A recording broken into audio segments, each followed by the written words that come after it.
Hi, everybody. Hello, it is I, Trooper SJP, and this is the Academic Foxhole. And what are y'all doing? It's Saturday, which means I'm playing the Outer Worlds.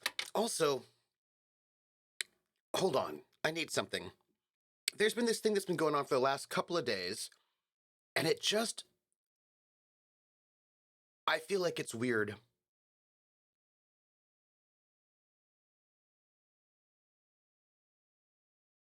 How about that? How about hello, hello, hello? No, I just am so I'm feeling very Hey Prax, yes, you do recognize this shirt. It's the I survived the Lord Math experience, which you can get from Prax's merch store. I do not have the link, but I feel like Prax should drop it like it's hot. You know, sure, you know what I mean.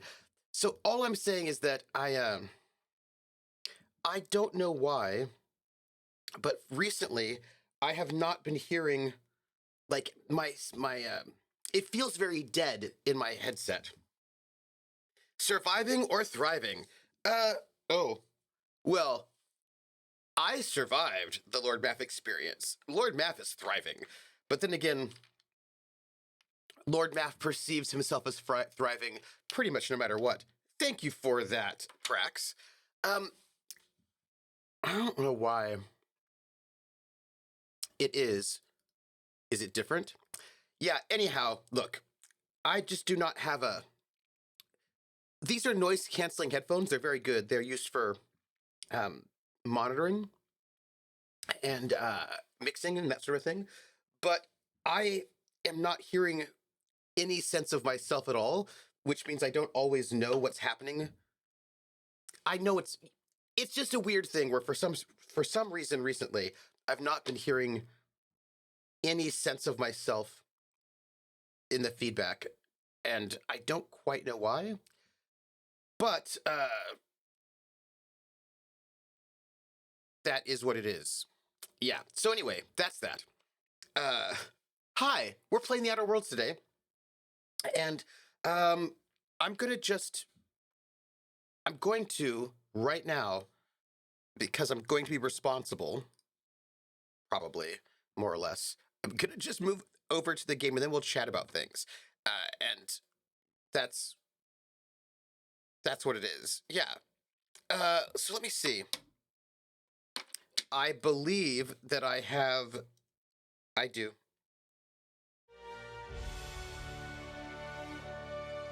I've got the Outer Worlds, and oh, wrong button. That one. Good. Press the wrong button. It's fine. It's fine. Continue.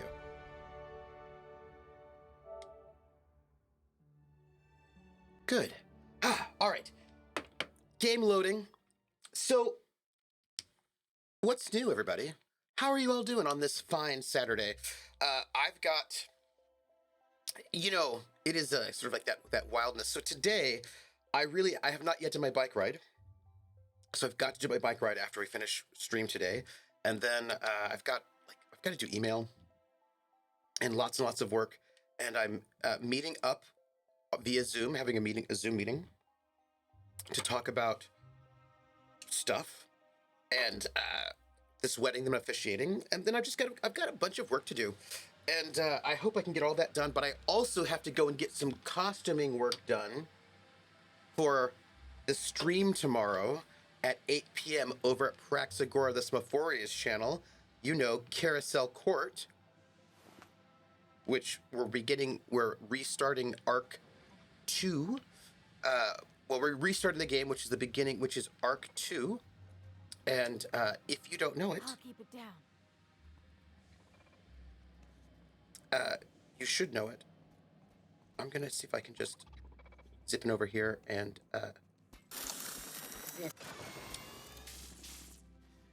ta-da! So the thing about these mechanical sentries is that I feel like they don't stay dead for long, and that makes me a little sad because, oh gosh, you know what else? I apparently have... Poor Jezza has not eaten food and will probably get in trouble if he has not done so. Let me just do a little bit of food eating. Okay, there we go. Ooh.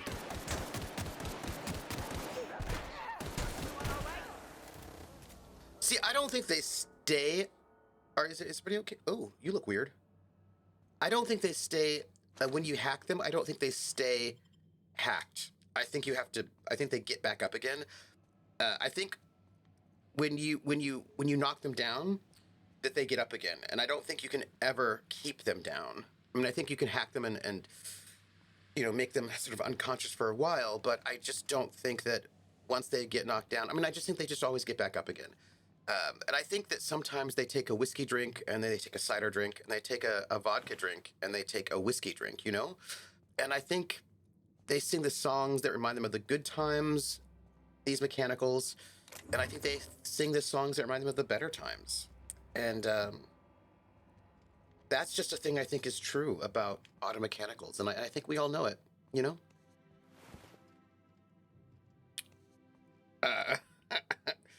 Can't wait to resume. Already did my part. Oh, I'm really excited to find out, to hear what Hawkeye has done, because Hawkeye is a lovely singer. Hey, Hawkeye, I have a question for you, and it's a weird question. It's not a weird question. It's a weird question if you're not in my mind, but I am in my mind, so for me, it is not a weird question, but I do have a question for you.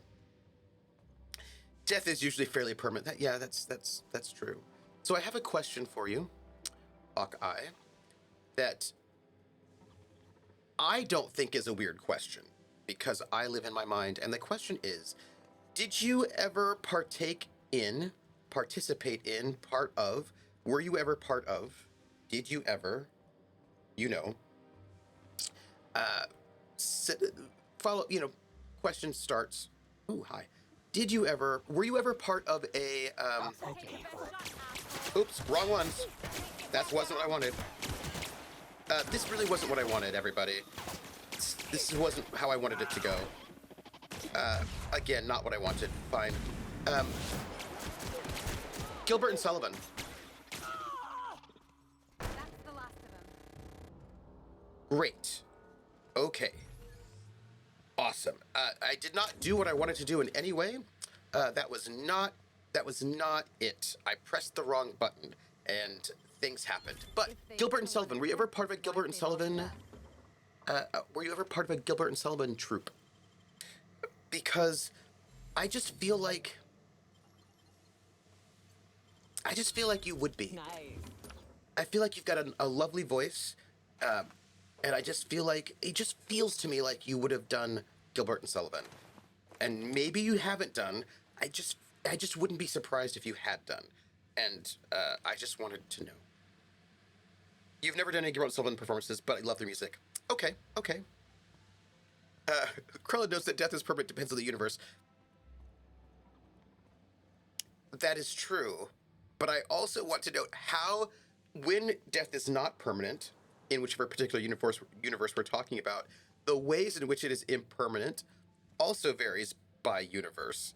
For example, sometimes death is impermanent because you're a soap opera, and it turns out you weren't dead all along. You know what I mean? It turns out, oh no, you weren't dead all along.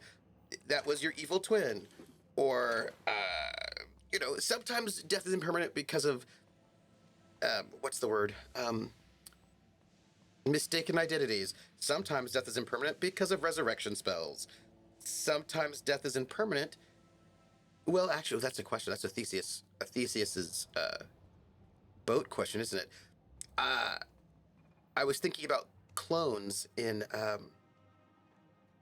Paranoia, where I suppose death is permanent unless you think of a clone with the clone as the same person, which I think kind of technically they're not, though they do have all the memories of the same person except for the last.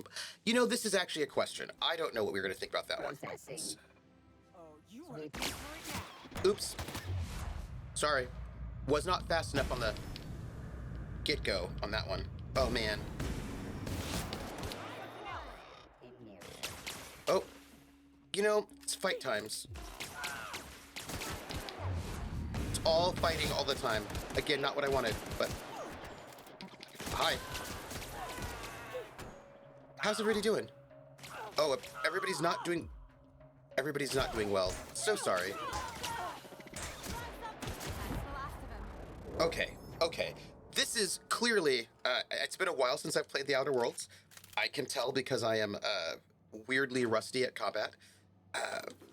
But we are going to retrace our steps. Oh gosh, there's another one over there. That's fine, that's fine, that's fine. That's fine. We just have a...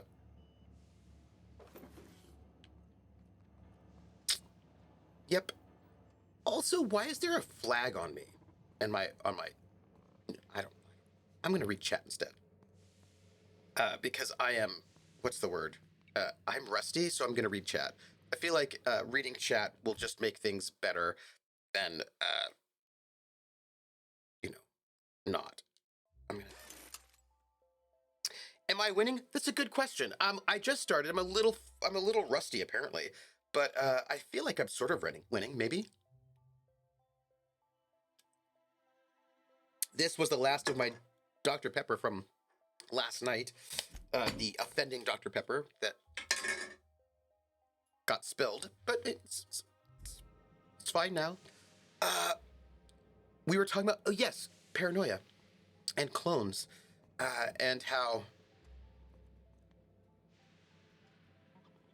Wait a minute. Did you see something? Oh, I saw one of those auto mechanicals. That's fine. There's also target practice, it looks like. Oh, maybe the auto mechanicals are doing target practice, perhaps? I want to fully learn Modern Major General sometime. Such a fun song and good diction challenge. Good, I have a thing to tell you about that, actually. In Paranoia, death is impermanent as the player is the same for every clone. Yeah, but I don't think the character's the same, right? Good morning, Drummer Boy. Drummer Boy, I wanted to talk about something, but I can't tell you. But maybe I can tell you. Maybe I can tell you, but maybe I can't tell you. But I wanted to tell you something because there's something I feel like you should know that I wanted to tell you. Unexpected. Nope. Sorry. Am I not stealth right now? Oh, I am stealth. Oh, all right. I'm gonna try one more time with this situation. Okay, here we go.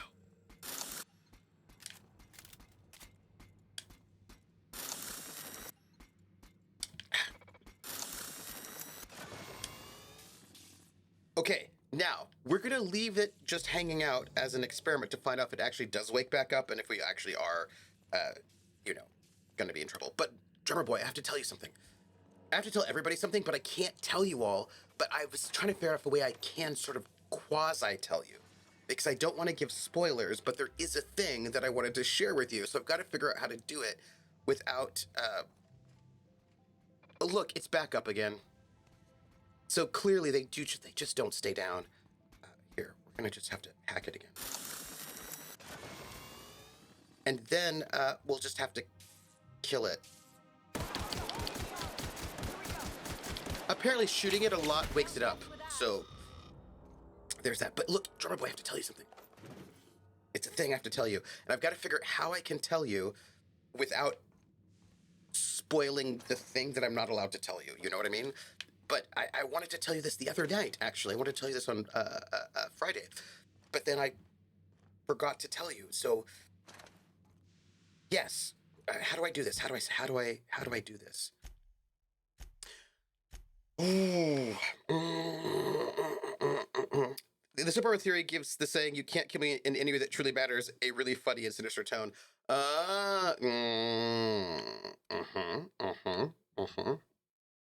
Natural health regeneration. Natural health regeneration. I've got a bunch of those. Let's just eat one of these. Good. Okay. So the philosophy question of the teleporter cloning being the same entity. Yes. What, is this gameplay in the first 20 minutes? No. Look, it's only gameplay because it doesn't involve me having to think about anything for the most part. I'm just sort of walking around killing things. Just so it doesn't even really count. I don't think it counts. I'm also going to get myself super encumbered at some point really soon. That's also the way we have to go. Oh wait, I thought I was avoiding the direction I had to go in. That's true. Krillin cannot distract me because he does have an adorable cat in his lap, which is making that impossible. That is fair. So look, we have got 2 different directions to go. Let's see. This is Phaeton's monster, and this is also Phaeton's monster. Oh, I suspect these all both lead the same direction, but which one is going to be more exciting to me? Well, let's go this way first. Okay, so let me see if I can figure out how I can tell you this thing that I wanted to tell you without spoiling anything. You gotta go my way. Discord DMs are a thing. I know, but still. Also, he hasn't missed a bunch of gaming streams. That's fair. All right, so. Oh, hello. Nice and This. easy. How am I gonna go and say this? So,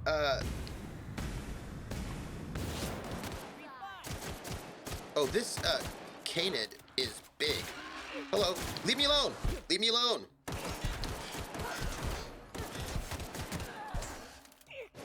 Oh, it's not even dead yet. Okay, that's no good, everybody. That's really no good at all. In case anybody was wondering, that is no good. Also, I'm gonna need more weapon parts. Okay, so look, what am I gonna tell you? How am I gonna say? So I have been doing. Oh, okay. Yes. Okay. I have. You know how it is, Drummer Boy, and everybody else in chat, when you're super busy and you're like, "Oh no, I'm super busy," right? And that's just a true thing. Super busy. I have been super busy, and when you're super busy, you can't do all the things that you want to do, right? There are many things you might want to do, but you can't do all of them because, again, very busy. And I have many things that I like to do. Right? I've not practiced the banjo in way too long, and I'm losing my calluses, and I have to practice the banjo. Like, you know, like there are all those things you need to do, right? That's life. And there's a thing that I need to do. This is how I can frame it. Okay, I can tell you this thing by saying this thing, which will be this. Yeah. It's what I'm going to tell you is true, but also obscuring a thing. So this is actually perfect. So I was asked by one of my colleagues if I would compose a piece of music, because he is. I have got a lot of armor parts, so I don't think I need that. What am I doing with all these? I think I need these for some reason. But this one here...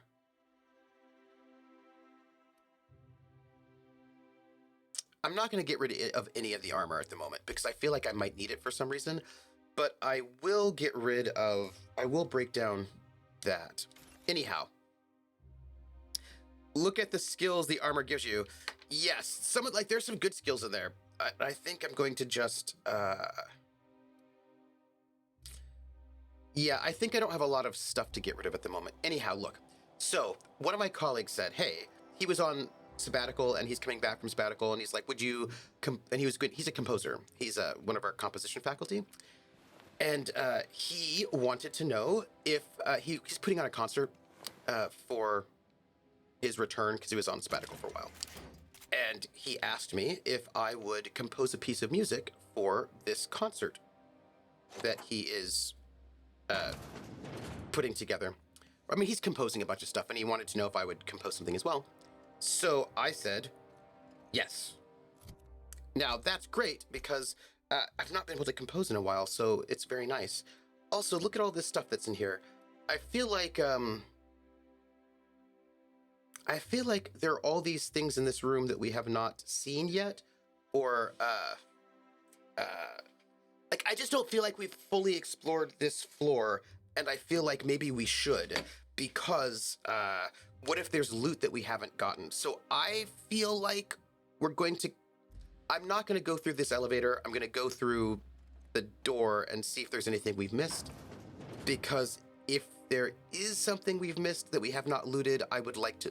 You know what? Actually, I think we have been here. Well, we'll find out. We're just going to find it by looting. Yeah, it looks like we've been here. This was that. I think that was a locked door you couldn't get through, which means, yeah. Great. Anyhow, so he wanted me to compose a piece using my new synthesizer, and I was like, I would love to. And this is great because I haven't been able to compose, right, in so long, and having an excuse to compose means that then I do compose. And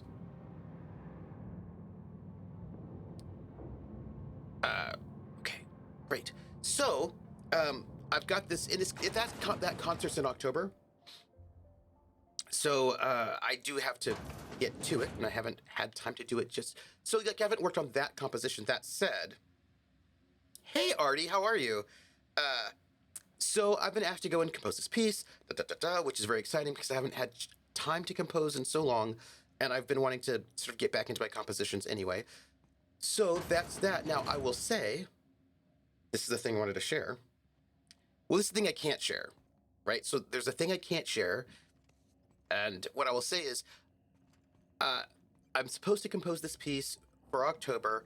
I have not started yet, but I'm thinking about it. That said, I have got two pieces of music, other pieces of music to compose, right? Two other pieces of music to compose for another reason, which I will not share with you, because for reasons that I cannot do. And I'm just saying that I have been working on these other two compositions, and I have modify. I don't think I need to modify these. Tinker. Let's see. Oh, it's not exciting. I think everything that I have heavily modified already, so it'd be way too expensive to increase these things. Not really worth it.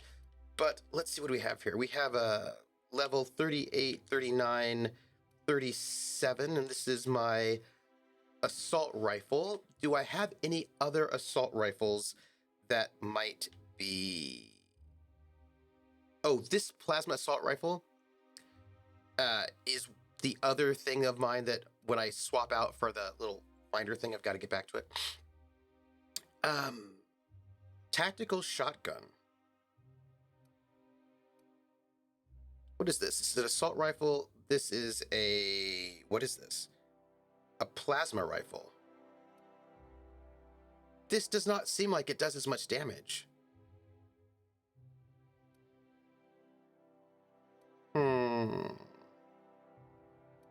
31. I want to see if there's... What is this? This is a plasma rifle. 46. Yeah, I don't...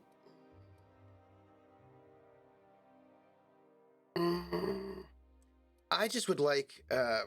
what is this? This is a one-handed melee. What is this? This is a long gun.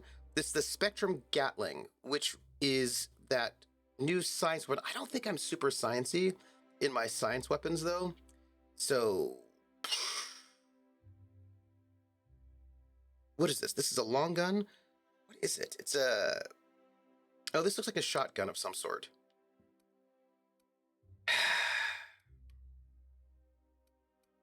So they say that... Okay, what is this? This is the Force and Magnum TL. It's a handgun.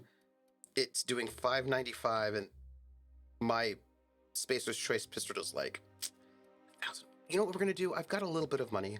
Wait. Armor first. See if I can update my armor anyway. Because, no...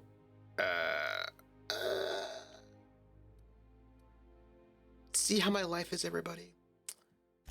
I feel like you don't even know how hard my life is.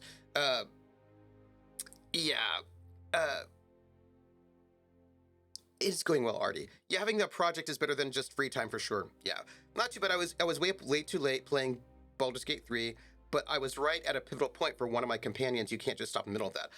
hey, everybody I know has been playing a lot of Baldur's Gate 3 and loving it. I'm going to just start tinkering. This is what I'm going to do. Because maybe it'll be interesting if I do. I'm going to just tinker as far as I can go. Because it's a science weapon, which I'm just not using. But I feel like maybe it'll be interesting if I... Okay, I no longer have enough bits. Also, I've not gone down the science weapon route to give it bonuses, but we'll get there. So, what I was going to tell you, all secret style, is that I was asked to do 2 other compositions. And I have been doing a lot of research for those compositions. And it reminded me of some things that I really want to share with you, but I can't because it'll give you what kind of composition it is, and I cannot do that just yet. But of those 2 pieces, one is half done, and I've got to get that one done as soon as I can. Hopefully today or tomorrow. Oh, hello.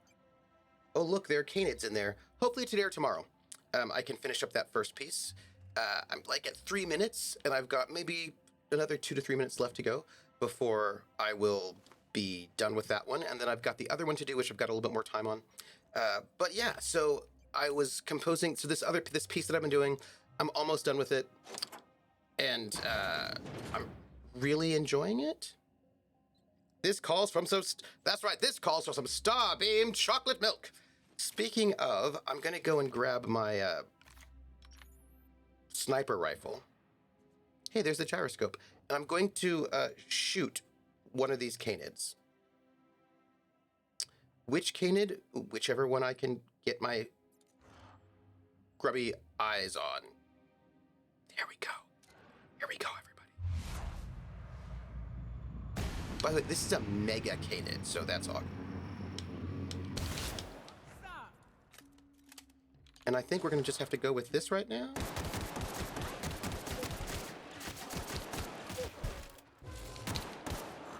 Where'd it go? Why is this thing so dangerous? All right, good. Great. I need some Starbeam chocolate milk. Look, I'm having a lovely day is what I'm trying to tell you all. Time to roll dice. See you later. Oh, have a good time, Hawkeye. Oh, I have to wait. Should I focus on weapons armor if you use tinkering first? Yes. When I played this ages ago on Game Pass, you went full on science? Oh. Yeah, I really need to go and get some science. Excuse me? Science things. And let me just move over here.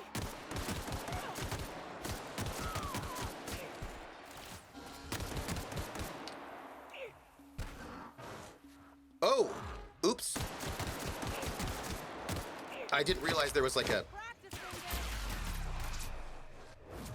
Also, everybody use your powers. Hey, there was a thing I wanted to tell you about before, and I never got around to doing it, and I still want to tell you about it. In case it's a thought that I had. It was a thought that I was thinking about, and I do very much want to tell you about it. Anyway, side note. The point is, I've been working on these 2 compositions, and it's been really, really great getting back into composition, and it has been really fun. And I cannot wait for you to hear the 2 pieces that I've been working on, which you will indeed hear. Maybe. I mean, I feel like you are going to eventually hear these 2 pieces that I've been working on, one way or another. I just don't know what way that will be, but you will definitely hear them. I mean, look, I will either play them on my channel when I can, or yes, I will at some point in time play them for you. You will hear them, and I cannot wait to share them with you. Because once I share them with you, then I can tell you about this other thing that I want to tell you about that's related to it. So it's about genre. which is one of the reasons I took Vicar Max with me most of the times. I believe he boosts science. Oh, I didn't know that. Oh, dueling dissertations. Oh, I see. Okay. If he boosts science, I'll have to go and take him with me a little bit. But once I get those science perks, because my understanding is the science weapons are not good unless you take the perks, and if you take the perks, then they're really, really good. I think that is the case with the science weapons.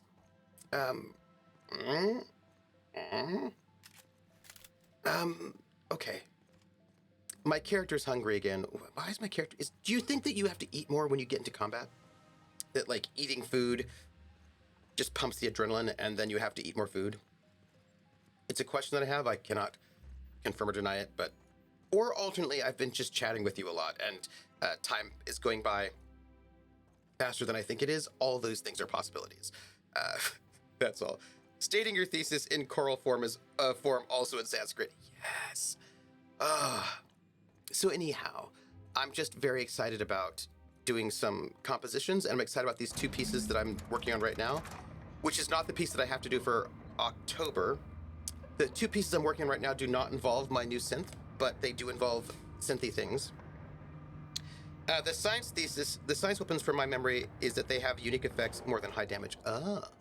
Okay, my leg started to cramp, so I have to move, and now Monkey is pouting because his lap changed. So it's time to distract Trooper. Hello, Krellin. Welcome back. Say, by the way, Krellin, can you tell us what Monkey looks like? I feel like I've seen a photo of Monkey at one point in time, but it's been a while. Heck, you decided to hear them or not hear them, one way or the other eventually. You will definitely hear them. Definitely hear them. It's just, there's a context, right, that I have to wait. I have to wait for a thing to happen before I can share them, basically. There's a thing that has to happen first before I can share them with anyone, but then once that happens, then I will share them. Super synthy. Had to get a specific vibe, right? A specific vibe I was going for. They're like, can you get this vibe? I was like, I will definitely try to get that vibe. And I feel like it could be a little bit more lo-fi than it currently is, but I am... What? Ugh. Not doing anything. I don't have time for this. Great. I didn't think this was stealing. Okay, anyway, look, I'm gonna chat with you. By the law, those Canads are done for. We did it, friend. We did not do anything. You watched while I did the work. Yes, well, that's a supervisor's job. Anyway, I was thinking, you should do the honors. Realign Phaeton, since you've been such great help in all of this. Lady, Rizzo should be making me the captain at this point. I mean, seriously. Alright, can I just take this, though? I feel like this doesn't count as... What if this does count as stealing? Whatever. Trooper's frisky fingers fumbles. But, like, it didn't say that it was thievery if I did it. They didn't have a little red button, which meant that maybe... Because sometimes you can take things and it doesn't count as thievery. And then sometimes you take things and it does count as thievery. We were going too fast. Oh, you know what? I haven't saved in a hot second. So I should do that. Overwrite? Absolutely, yes. Get ourselves in gear on this floor. Yeah, Monkey's a gray boy, though he has some patchy spots because he overgrooms himself. Can post... Oh, please do. Post a few pictures in Discord. Oh, I remember I promised to give you the Blade Runner string sound recipe if I caught... Yes, please do. Which may have happened, but I may have missed. Also busy. Yes. I would like it. That would be wonderful. Incoming! No! What is it? Oh, I think we just killed her. We're gonna have to reload. It was just a test. So apparently we just cannot do that with her there. Rude. It was a test. Yes. And anyhow, here's the thing though. The things I'm working on are not particularly... Maybe what I can try to do is that second piece that I'm supposed to do. Maybe I can get my my modular in there, because if I can, then that will help me set me up for the piece that's due in October. Execute gyroscope axial realignment procedure. Did it. Yay. Did it? Well, okay. So, and the door's opened. Are you going to leave? Mabel, you're just not leaving, are you? All right, I'm going to talk to you again. Nicely done. Someone should really give you a promotion. I just feel like pickpocketing her because I feel like she's just so frustrating. Although I don't think she's got anything to pick.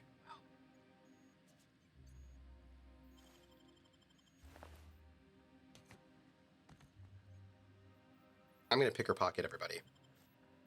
Because I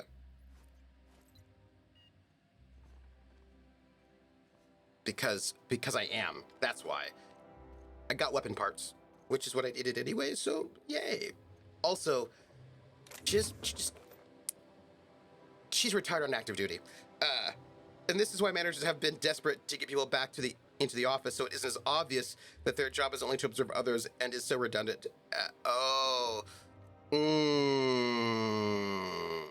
Artie. That was Artie, by the way. Artie, that's a very interesting thought.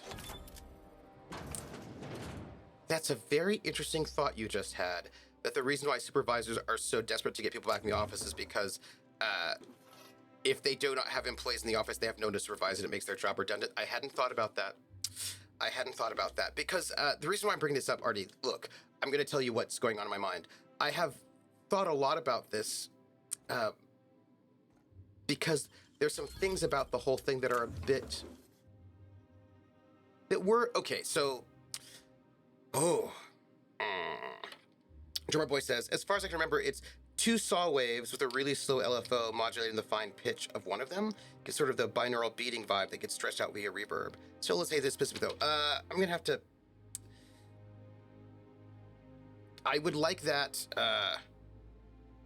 I'm going to need that. I'm going to write that down. Hold on. Let me see if I can write that down right now so that I do not forget it. Where am I going to write this down? Write this down here. Notes, audio.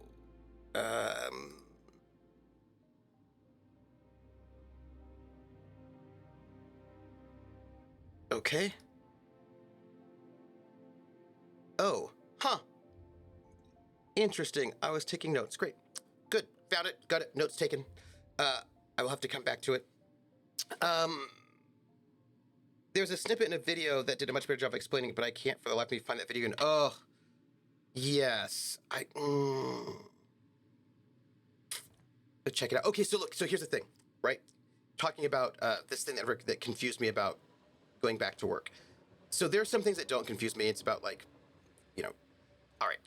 So what they have learned is that it is more profitable for a company to have workers working from home because for many, many reasons, including if workers are working from home, there's a whole bunch of, they're more productive. Although I suppose it's not all employees are more productive, to be fair, but right, they're more productive. But more importantly, a bunch of costs that normally in a regular work environment, the company has to pay for, they can just offload onto the worker without having to compensate them for them. For example, internet, rent, heating, lighting, electricity, like all those sorts of, all of those sorts of utilities that if you have an office building you have to pay for, then they don't have to pay for those anymore, right? It's like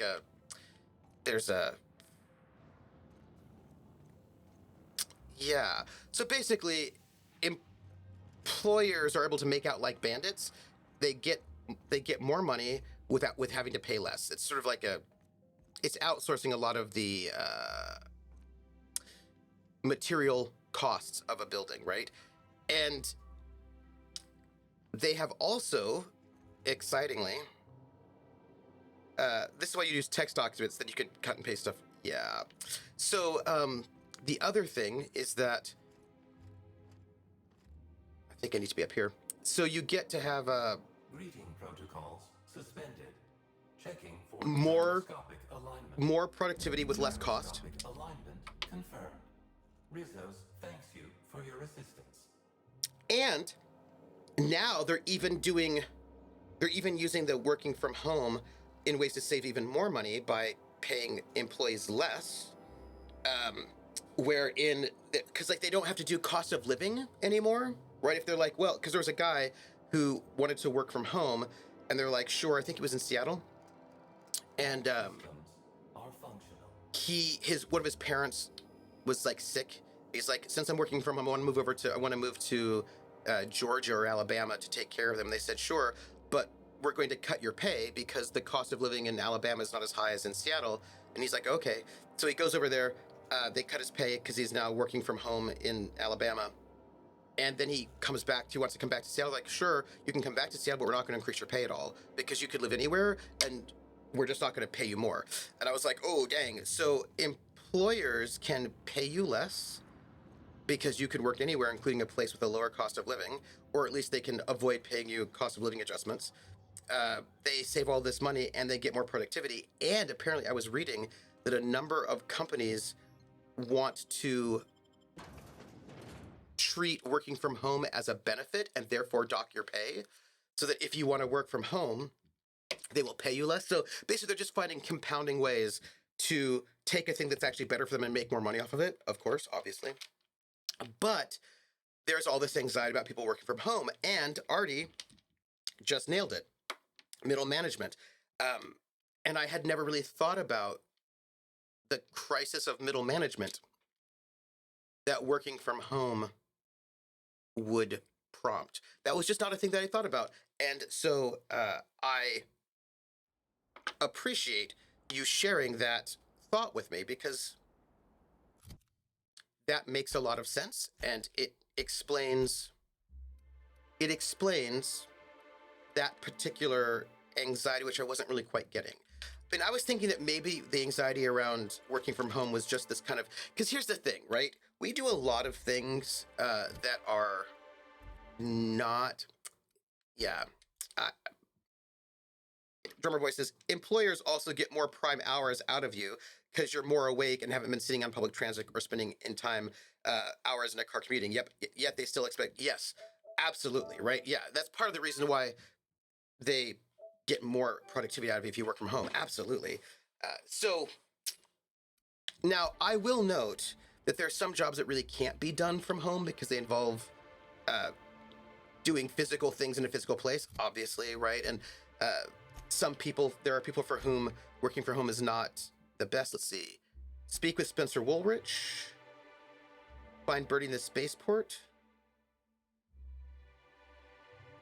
Right, I have to do that. Find Administrator Ludivico. Right, okay, this is what I'm looking for. Prince of Tossball. This is what we need, which means I suspect we have to go where? Huh? Map. Where's our... Oh, we have to go here. Huh. Okay. So we have to go here for Bertie. Weird.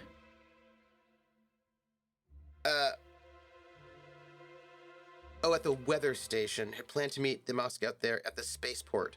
Okay, so we've got to go to the spaceport cantina. This is at the big hotel. This is also the big hotel. And this is at the big hotel. So we only have one more thing to do at the moment, not at the big hotel. So I feel like we should do that. But I also would like to note, for the record, that there is an island we haven't visited yet, and it's just lurking there on the map. So we have been to all these places except this one right here, and that one is just lurking at me, and I just feel like we haven't been there, and I feel like we should be there for some reason, because I feel like there's going to be we're going to just fast travel.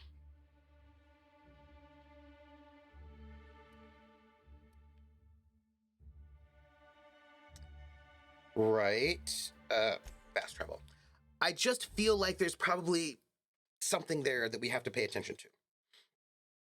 Yeah, they're taking all the wrong lessons from Hollywood and the studios. Yeah, the lab work is impossible to do from home. Manufacturing, they created just to taunt. Maybe they did create it just to taunt me. And I am gonna go and find out what's there at some point. But I don't know if I have to find out what's there. Um, if the plot will take me there. You know what I mean? Uh, will we find the murderer? Dun dun dun. Maybe.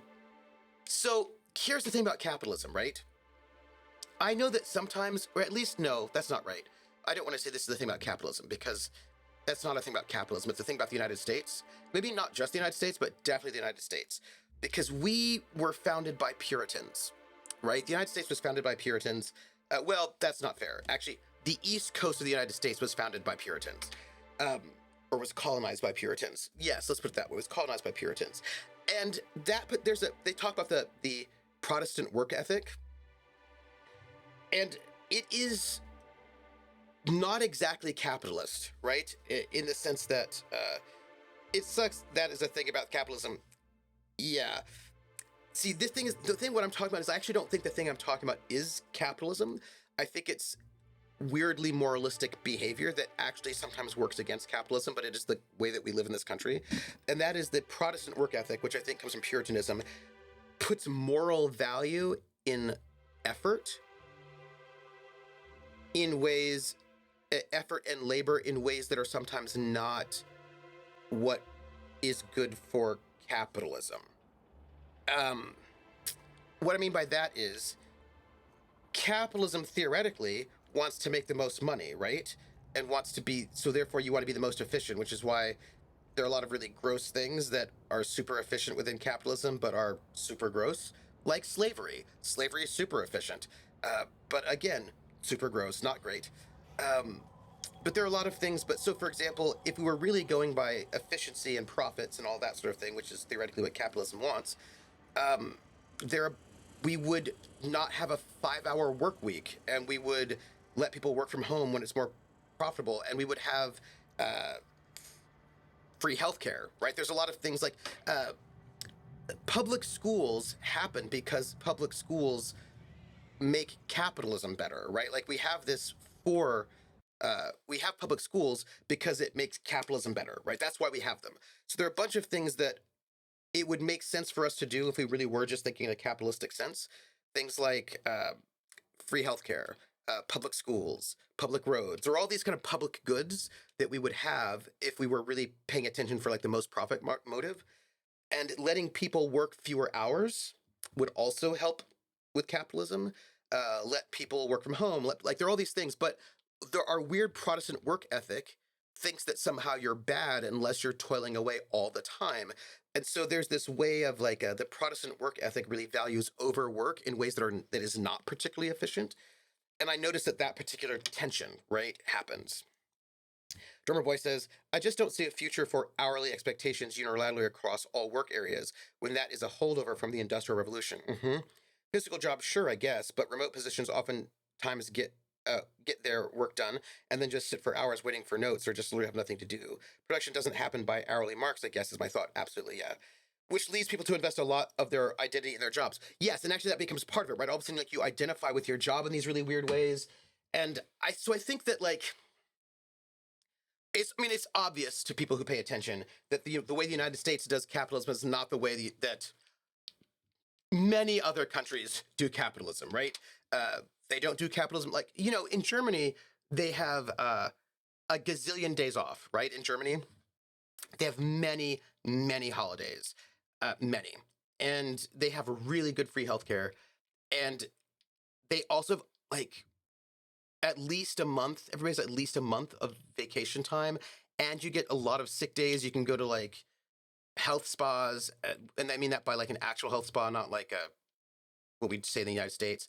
They have all sorts of holidays, right? I think Germany had the most holidays out of all the countries in the EU. And in Germany, they have all these religious holidays. But Catholic holidays and Protestant holidays are not the same. And so which holidays you get, Catholic or Protestant, depends on which state you live in. So some states have Catholic holidays and some states have Protestant holidays. Bavaria has them both. You get both Protestant and Catholic holidays in Bavaria, which means Bavaria has more holidays than the rest of Germany. Germany has more holidays than the rest of the EU. Augsburg, which is the city that I lived in, has one more holiday than all of the rest of Bavaria because that was the holiday is the Augsburger Friedenstag. It was because the war between the Protestants and the Catholics, the big religious wars, the peace treaty was signed in Augsburg, so they get one extra. So basically, there was like a bazillion holidays happening in the place that I lived in, and yet, Germany is one of the most productive countries. Right, it's a G8 country, super productive. They have a lower work week than we do. They have a limited store hours. Anyway, my point being that not all the countries do capitalism like we do, and we do it in a pretty weird way. And I think it's because of the strange influence of Puritanism and this weird sort of like moralistic value towards labor that we have that is not capitalist but weirdly religious. Yeah. Europe isn't capitalist as a singular ideology like the US is. Yeah, they have competing ideologies that change their society and laws. Yes, this week is Ferro Augusti in Italy. The entire month the country is closed. Yeah, productivity is not the same thing as capitalism. Yeah, that's right. Yeah, but then pride and ego also get involved. Just look at the studios and the strikes. If they were only thinking of maximizing profits, yes, they would have given the writers what they wanted and got people back to work, as no work means no profit from those properties. Yeah, and so that's the thing. I actually think that, so Krellin said that like there are these competing ideologies, right? And I think that's part of it. Like, I think part of our ideologies that impact the way that capitalism manifests in the United States has to do with our puritanical past. And I think that that is, right, that's part of why capitalism is... you're Black Hole Bertie, right? Not so loud. How'd you know it was me? Do you have any idea how many Tossball posters your face is on? That's what the disguise is for. What? I'm in no mood to sign autographs, and I hate disappointing fans. So I'm lying low. You know, incompleto. Incognito. Oh, yeah, I guess it's kinda neato. Oh, what's it matter? Helen's gone. She's gone and nothing I do will bring her back. Okay. I'm trying to find who did this. Oh. That's what she would do. I Track see. down the killer and bring them to justice. Would she? But I'm stumped. And not very clever. Being bright was always Helen's thing. Maybe I can help. I was hired to solve Helen's murder. Oh, so you're the inspector. I am. Hope you have more luck figuring things out than me. You probably want to ask me some questions, huh? I do. I'm sure you're asking everybody questions, so you can Yep. find Helen's killer. Yep. So, how do I help? What were you doing the night Helen died? I was getting blotto with the rest of the Rangers. I see. Yeah, at least he's pretty self-aware. He is pretty self-aware, which is good. Self-awareness is important. Yeah, so anyway, I think that to sort of go back to that comment about Krellin, right? I think that the ways in which our weird rugged individualism, our weird settler colonialism, our weird puritanism, I think all of those ideologies has infused American-style capitalism with a different vibe, right, than some other folks' vibes.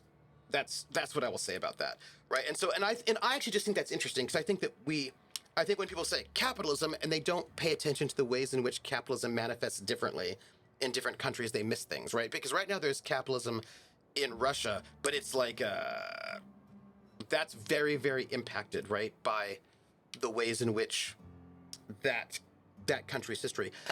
Also, this actually also ties down, relates to any kind of governmental ideological system, right?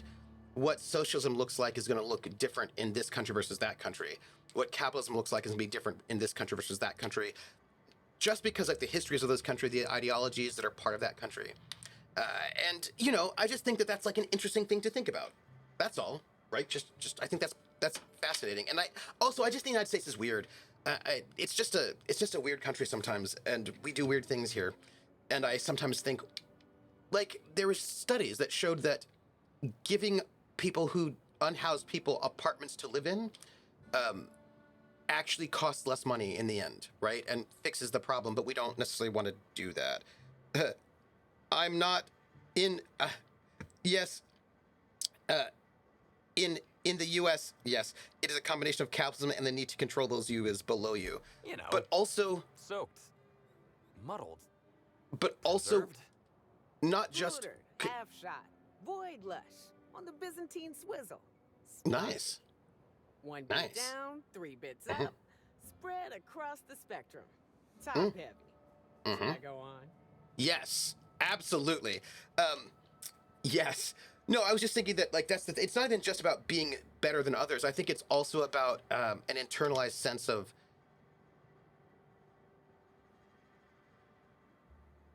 not working. Like the devil's hands, idle hands, that makes the devil's work. Right? There's a whole sort of. So, hold on. What? Drunk, Captain. No, I know. The team noticed I was in a bad way when I got back to the hotel. I have to tell you I about. told them Helen and I were Splitsville. They wanted to Commercials. cheer me up. We were up the pole afore evening. The hotel staff said we was bothering the other guests on account of all the crying and yelling and practice body tackling. Zeke said we should move elsewhere, get some air. Where did you go? We ended up at the Wilderness Exploitation Reserve. I think somebody wanted to pet a woolly cow. There was this one cow off away from the others. Zeke figured it'd be a laugh to get her drunk. One thing led to another, and I think we might have maybe, stolen her. What did you steal a cow for? Oh no, we were drunk, and we made bad choices. Yeah. She was all alone. I know how that feels now. It's so hard to be all by your lonesome. My memory's a little muddled after that. I guess me and the team got split up, because I know I was on my own at the pilot house for a time. Could anyone from the pilot house back that up? I reckon not. See, I went to the weather station. I was looking for where Helen stashed her data pad for safekeeping, right? She'd asked me to get it, mind. I wasn't stealing. I'm no thief. And did you find it? Sure did. Only there was a guard out there who found me. She started yelling about how I was trespassing and in serious trouble. Thing is, it was real dark out there. So dark, she couldn't tell who I was. You sure this guard couldn't ID you? Real sure. As dark as night gets. Plus, I've got small veins. Anyway, I didn't much feel like trying to explain why I was out there, or why I was drunk, and holding someone else's data pad, and also maybe crying a little, so I booked it. Ran like the Rangers were down by 3, and I just bronzed the toss ball in the Friday zone.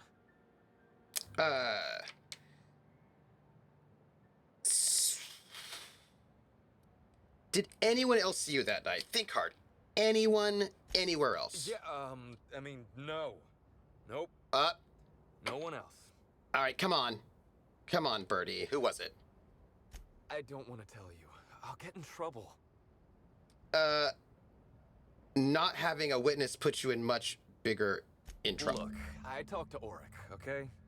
Woolrich West. Hangs out around the spaceport. He's the one who taught me the breathing exercises I use to calm down. You mean the alternative medicine dealer, that Woolrich? Yep, that's the one. So now you have the whole story. After I talked to Woolrich, I went back to the hotel. Woke up the next morning with Helen's data pad in my hand and the hangover to end all hangovers. Don't know if I'll ever drink again. Is that a beer you're drinking right now? I mean the hard stuff. Beer doesn't count. Uh-huh. I see. Anyway, you ought to take Helen's data pad. I should. Maybe you'll have better luck understanding her notes. Either she was writing in code or I'm dumber than a bag of hammers. I tried for hours to crack her notes, but it's like I said. Being bright was Helen's thing. Thanks. I consider there's still a gap in your timeline, Bertie. I'm not sure Blackout will cut out, but I'll just, thanks. I'll take a look at it. Okay. And listen, Yeah? I want to help you find her killer, Inspector. Uh-huh. I knew Helen better than anybody. And it'd be handy to have a guy like me around, in case anybody gives you trouble.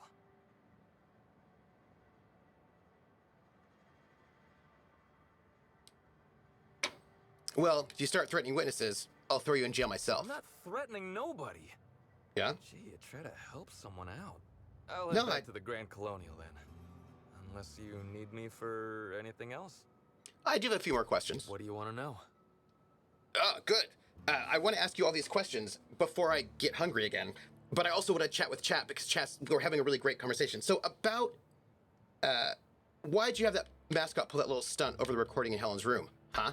I remember sending her the recording, but... Yep. Law, I was halfway to preserved by then. I don't know what was on it. When I realized what I'd done, I panicked. If I'd said something dumb, folks might think I was involved in her death. I was scared of looking suspicious. I found the recording. There's nothing incriminating on it. You listened to it? What'd I say to Helen? Did I sound drunk? You mainly said you loved her. Thank the architect. I hope she heard it. I don't want the last time she heard my voice to be when I was all angry at the orchards. Wait. Carolyn says, I think Monkey wants you to play video games because he just barfed to distract me from distraction. Oh no, I hope he's okay. I hope he's okay. Prax says, you also have to take into account that there's a difference between capitalism, which is economic theory, yes, and democracy versus socialism versus representative Republican democracy, which are government systems. Absolutely, yeah. And making the comparison between American capitalism and European capitalism, where a large number of those countries are also practicing socialism as a government system, I feel there's a misunderstanding in a disjointed comparison. Well, but I think these things are connected, right? Why do we have that governmental system versus a different governmental system, right? We in the United States could also have a more socialist democracy, but we don't, right? And I also think that there are, and I think it's not just about governmental systems. I mean, those things are part of it, but I also think it's about attitudes inculcated in people, right? What are the attitudes of the people themselves like? So, for example, in a lot of European countries, like they'll have a siesta, right? They'll take a break, or they'll have longer breaks. Or in France, they say you're not allowed to answer work email off work hours. Or in Germany, where they just don't have, like when I was there, stores shut down at 6 o'clock during the week, 2 p.m. on Saturdays, and were closed on Sundays. And when they wanted to extend the store hours, the response was not, well, socialism. The response was, but that's bad for people to have to work all the time. They should have time with their friends and family, right? It's not good for people. And whereas the rhetoric that we use in the United States, which is not about the governmental system, but it's about like feelings of moral feelings, right? Is that if you're not working, you're going to let the devil into you, right? There's a different attitude around work and play and work and not work, which I don't think is down to governmental systems. I think there are other attitudes. And part of it has to do with Protestant versus Catholicism. There are a lot of things going on there, I think. So I think that's not just about, I don't think it's just about governmental systems. I think it's also about, I think there's more I think there are more factors at play than just economic systems and governmental systems. I think that there are also cultural histories and like various cultural attitudes that are also at play in that mode. I think also the fact that we don't have, like, for example, what is your relation, and this is about governmental systems too, but again, it's about history, but like, what is your relationship to feudalism? Right? There's a difference in the way that parliamentary monarchies are doing things than the ways in which countries that are not parliamentary monarchies, which is also governmental. But I think that there are cultural attitudes that are also at play in how capitalism or any kind of economic system plays out. You know? Yeah. I think it's a lot about Protestant versus Catholicism. That's what I was saying, right? Particularly if you take into account the majority of the colonists in New England, which hold them, the major industry center of the United States, British Protestants who are really rich. Yeah, absolutely. This is part of what I'm saying, right? That I think it's not just about the governmental system. I think it's also cultural. And in this particular case, I think it's about religion, right? I think it's about the ways in which a lot of the dominant forces in the U.S. were not just Protestants, but some of our foundational Protestants were also Puritans who were kind of extremists. And the ways in which, I mean, if you think about the ways in which Catholics were talked about by Protestants in the US as lazy, as indulgent, as decadent, right? There's a whole kind of thing about like decadence and, right? I think that it's not just, right, I don't think it's just economic theory or governmental systems. I think there are also these cultural attitudes, which in the United States, I think very importantly has to do with Protestantism, specifically Puritanism versus Catholicism and other sort of religious spaces that are also impacting how the economic theory ends up sort of playing out. Absolutely. Yeah. Wizard says, stores are open a lot longer in Germany now. They are, but they're still not open like in the US. Switzerland still has stores closing at 7 p.m. mostly, though. Despite people generally working longer hours, it really differs a lot. Yeah. Norway, which is often called socialist, has shopping malls that are open 7:23. Oh, interesting. Hey, Wizard Sauce, it's like 8 p.m. now in Germany, is that right? During the week and 4 p.m. on Saturday, still closed on Sunday? Praxis, it's also probably a Northern European versus Southern European ideology. Absolutely, yeah.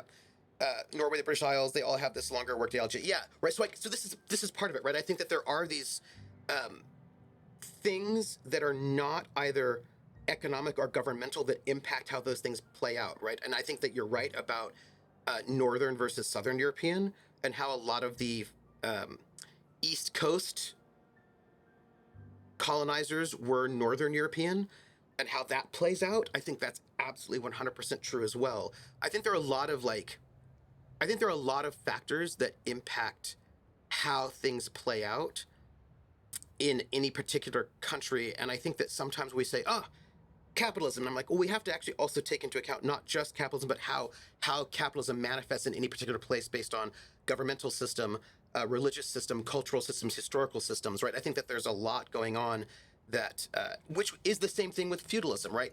Russian feudalism was not the same as like French feudalism, right? Those things were really, really different, or Japanese feudalism. And so feudalism is a governmental system, is an economic system, but of course it played out really differently based on all of these other, what kind of crops do you have? Like what are the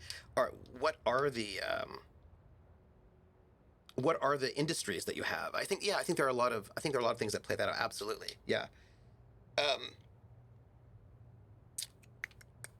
Wizard says, also a lot of formerly socialist countries in Eastern Europe have those malls as well and really embrace consumerism now that they can actually buy things. Yeah, right. I think that's also really interesting. So PH says it's 9:30, 7:30. Oh, it's 7:30. Okay, all right.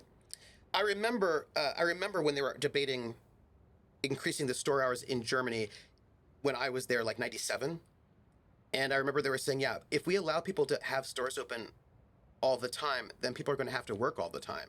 They're going to have to work on holidays, on Christmas, and we don't think that's a good idea. We think that's like bad for people to have to work all the time.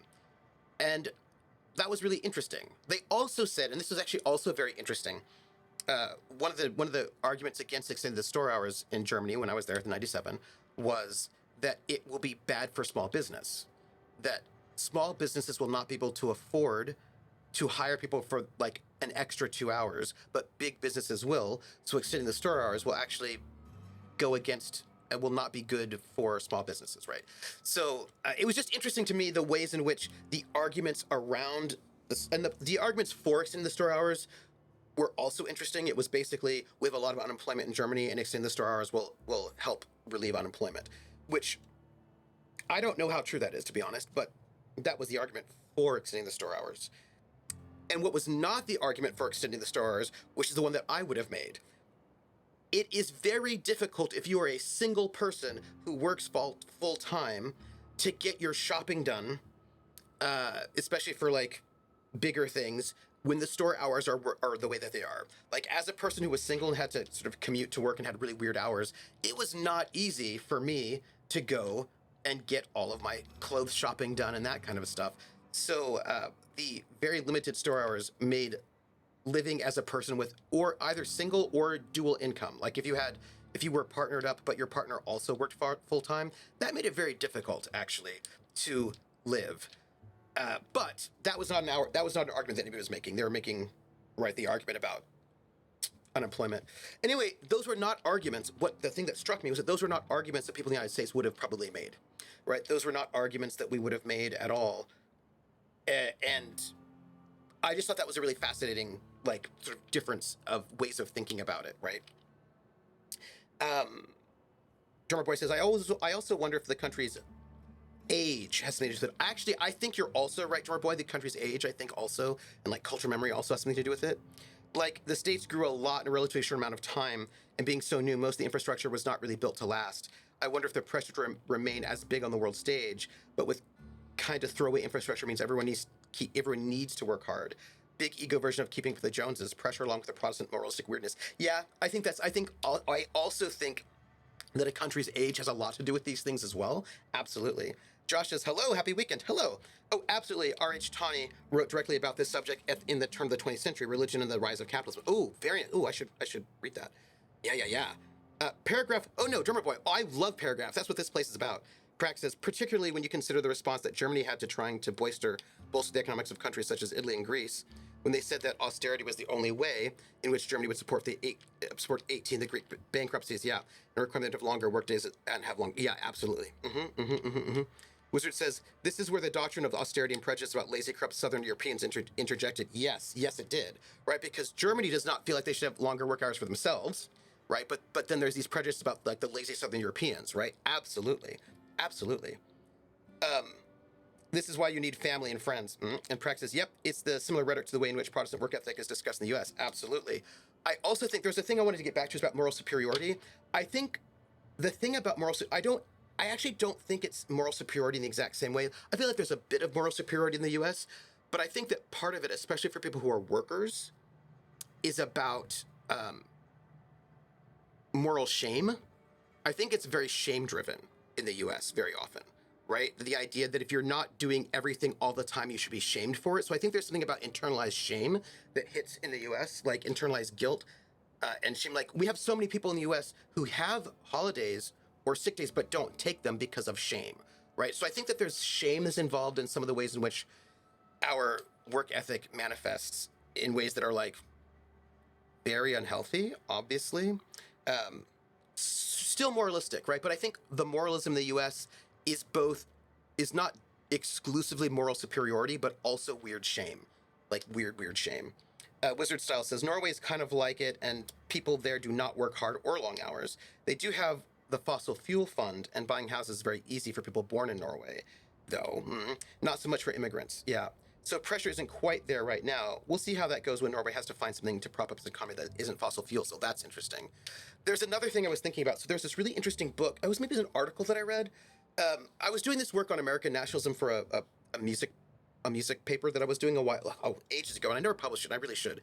But I was like thinking about how nationalism, a lot of the theories of nationalism are based on European countries, and the ways in which they imagine nationalism working, most of the big scholars of nationalism, don't really apply to the United States particularly well, because the United States is a settler colonialist country, and nationalism does not work the same way. So I was like doing a lot of research on nationalism in the United States. And I read this, Volpa says, my point is more in how I'm tired of being told these issues are only a U.S. thing. They're very much a human thing. I see what you're saying, Volpez. So the thing is, I actually am going to agree and disagree. I would say that we can just look to see that many countries do not do the same thing as the United States and vice versa. If all the issues were the same, Germany and the United States would be the same culturally, and they're not the same culturally. They don't have the same economic pressures.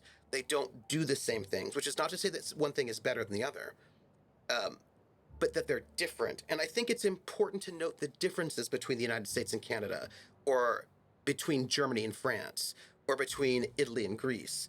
I think that it's important not to universalize. Yeah, we all have problems, and I'm not saying that one country is better than the other. That's not what I'm saying. What I'm saying is that if we want to fix whatever problems we have to be able to see the ways in which our problems manifest uniquely in any given space, right? So, for example, we're a really large country.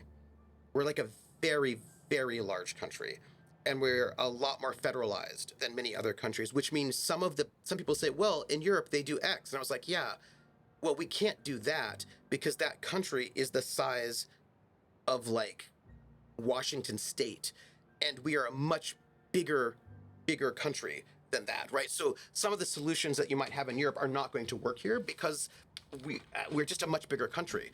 Or sometimes Europeans will make fun of the United States for car culture. They're like, oh, why do you have cars? And I was like, do you know how remote our country is? Like, we are very vast, and many people have to drive 5 hours to get to work, and you can't put trains in some of these like small haulers, right? So I think that there's a way in which recognizing the geography and the history and the location allows you to sort of see the specificities of the particular place you're talking about to better fix problems. Sure, everybody everywhere all around the world gets hungry, right? But but if you're getting hungry because you live in a desert, it's different, right? Than if you're getting hungry because you live in a country that's at war. So it's just about like sort of recognizing that this is not about moral judgment about who's better or who's worse, but just sort of recognizing that each country has its own particular challenges, right? Like, so for example, Germany has particular challenges having to do with military action because of its history in World War II. In Germany, abortion is not legal, especially before the wall. It wasn't legal in Germany, abortion. Like you would go to other countries, or there were things like, there were ways in which there were some options, but it wasn't legal. I knew a lot of my friends who are feminists were working really hard to get abortion legal in Germany, West Germany. And it was legal in East Germany. And then when East and West Germany unified, basically West Germany just put its laws on East Germany, and so East Germany wouldn't lost the right to abortion. Now, why is abortion illegal in Germany when you think, Germany's so progressive, It's because Hitler gave forced abortions to people against their will, non-consensual abortions.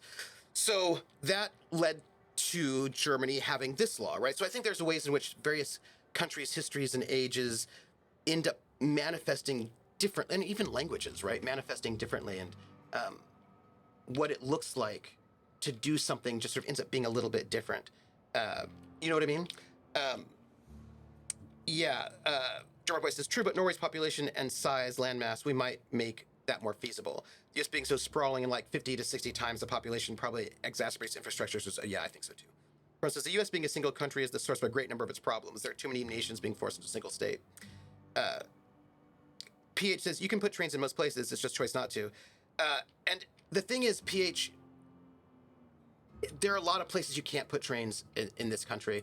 And actually, it's really interesting when you think about the history of making trains, the work it put into making the Transcontinental Railroad involved just a lot of people dying.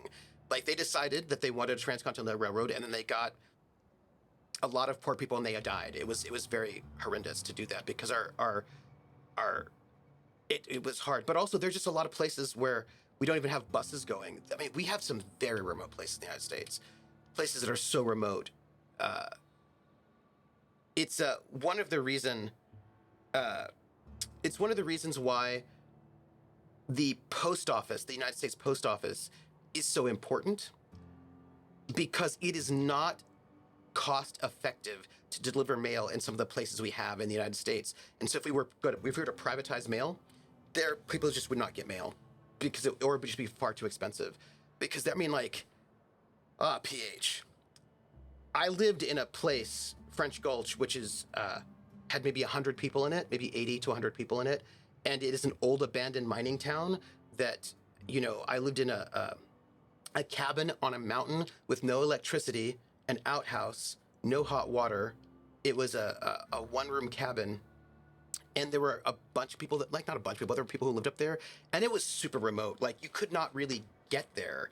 There was no way you could put a train up at the top of that, up the Shasta Mountain, to get people places. And also, putting train tracks everywhere is going to be not great for the environment either. So there are just some things that are logistically not.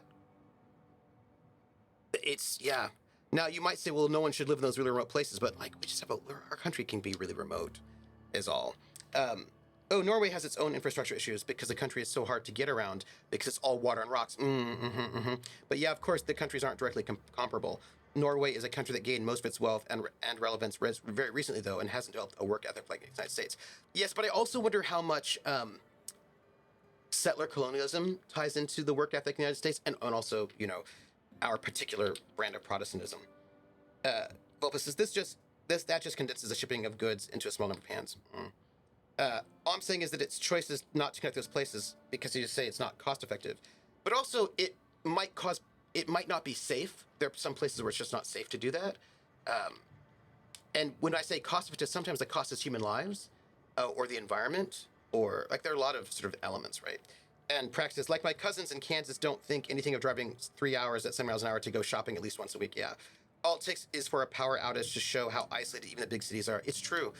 And I think that people, especially I think Europeans, do not understand how vast Canadians do, right? Australians do, how vast some of these places are and how remote they are. I mean, it is sometimes scary to think how remote some of the places are in the United States. I mean, remote, like, you know, in Australia, if you try to travel, if you're going to travel across Australia, like you're going to take the trip across Australia, you have to check in with the government, the police, because if something happens to you, like if you run out of gas across the outback, you'll just die. So you have to check in with the police so that if you don't check in on the other side within a certain number of days, they come looking for you. And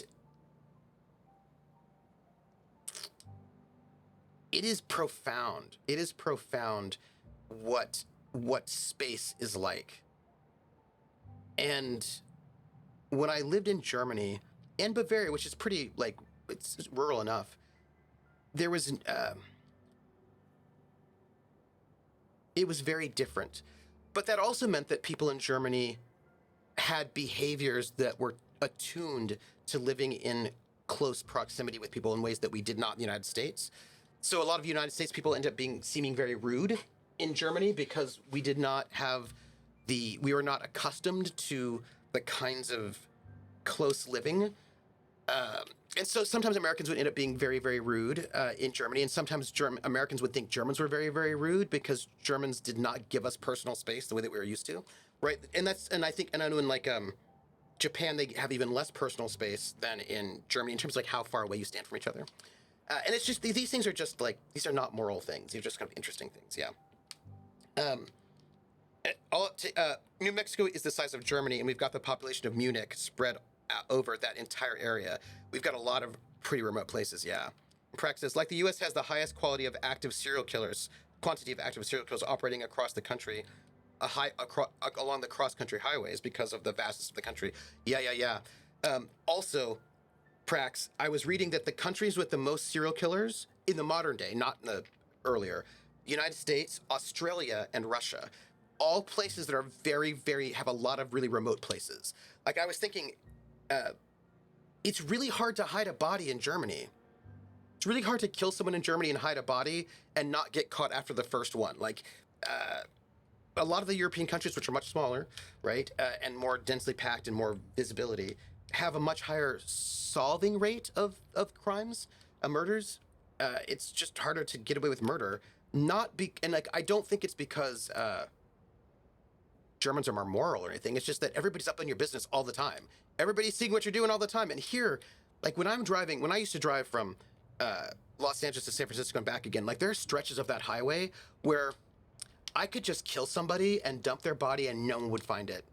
I could just like go off like 50, 100, 20 feet, 200 feet, 300 feet, not that far from the highway, just dump the body and no one would ever find that body because it is just so, and talk to Lindy. Lindy's like, oh yeah, we've got swamps. Just dump the body in the swamps. They'll never find it. Like it is, if you've never been to the United States, especially a rural place in the United States, you have no idea how. And also, here's another thing I think is interesting, right? Volpa says, my favorite example I have seen lately shows if you superimpose a U.S. map over Europe, putting Reno, Nevada, and Paris, Atlanta is in the country of Georgia. Oh, wow. Okay. Yeah. And Drummer Boy says, I was surprised to learn that the more northern remote communities operate primarily by single or double occupancy panes. Yep. The highways stop a little under a third way up the countryside from maybe well-traveled arteries from the past. Yeah, it makes sense. It's slightly different ways of doing things. Hop in a Cessna, kids were going to McDonald's. Yeah. So you're saying that the less developed a country's infrastructure, the more serial killers there are? Dang, great reason to build infrastructure. It's not just infrastructure. It's also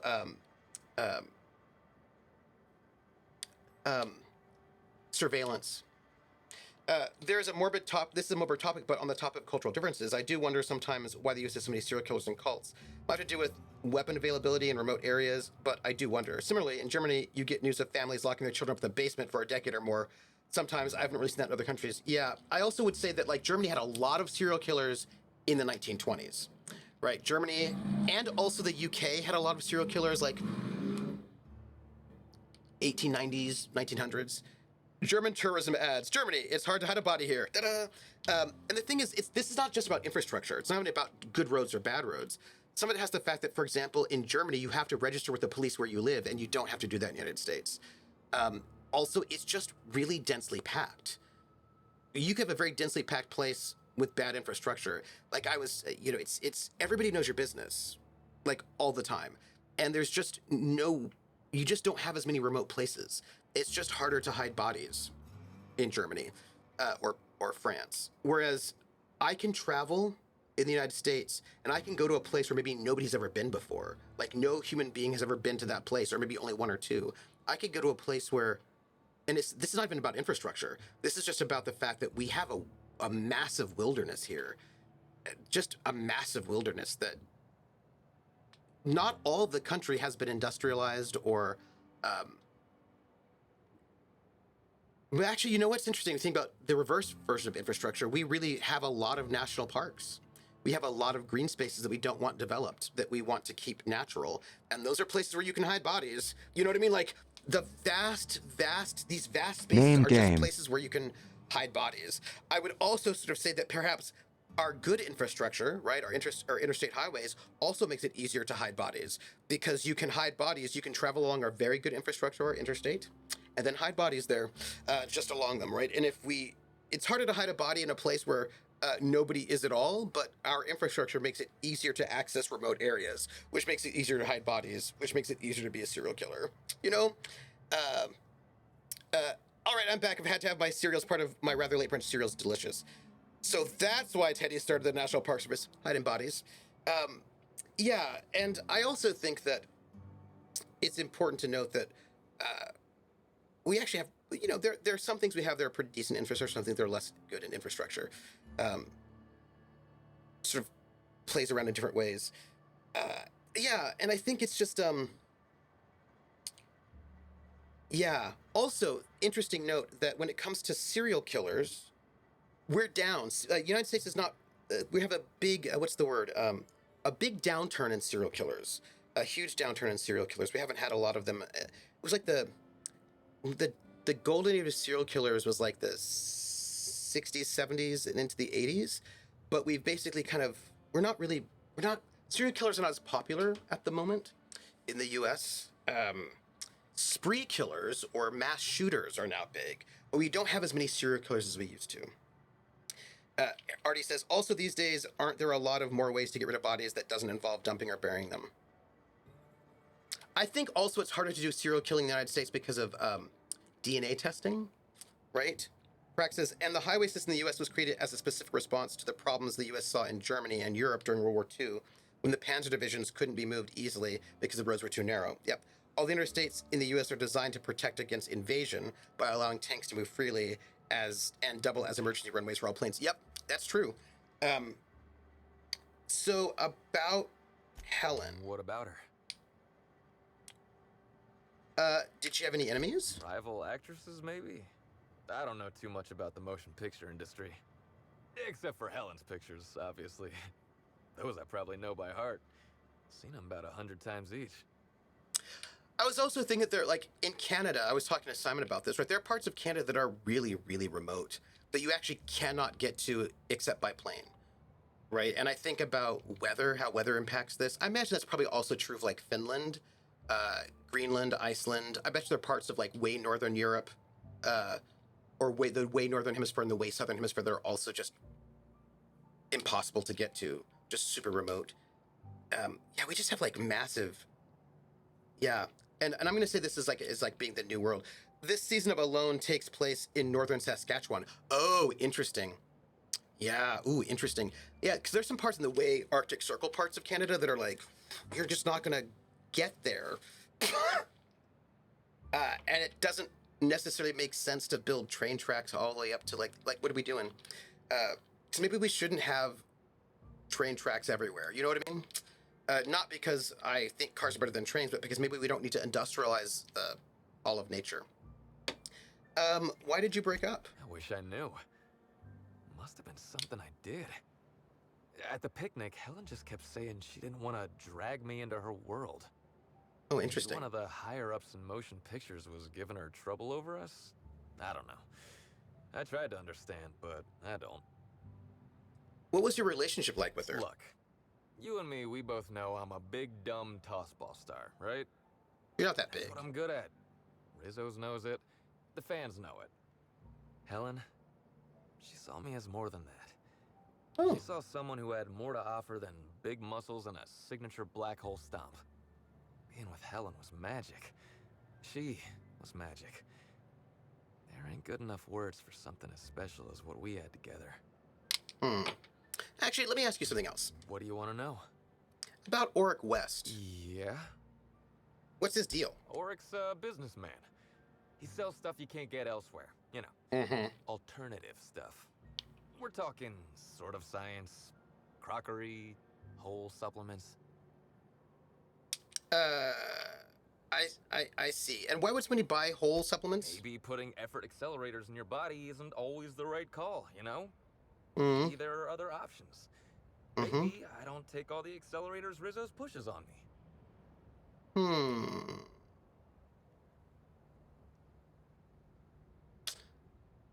I get it. Maybe I should forget that last one so you don't get in trouble with Rizzo's. Yeah, I'd Yeah. appreciate that. Yeah. Yeah? So where can I find him? Auric hangs around the spaceport most days. Yeah. Since he's not here at the bar, he's most likely over by the buy-up bunks at the shipping yard.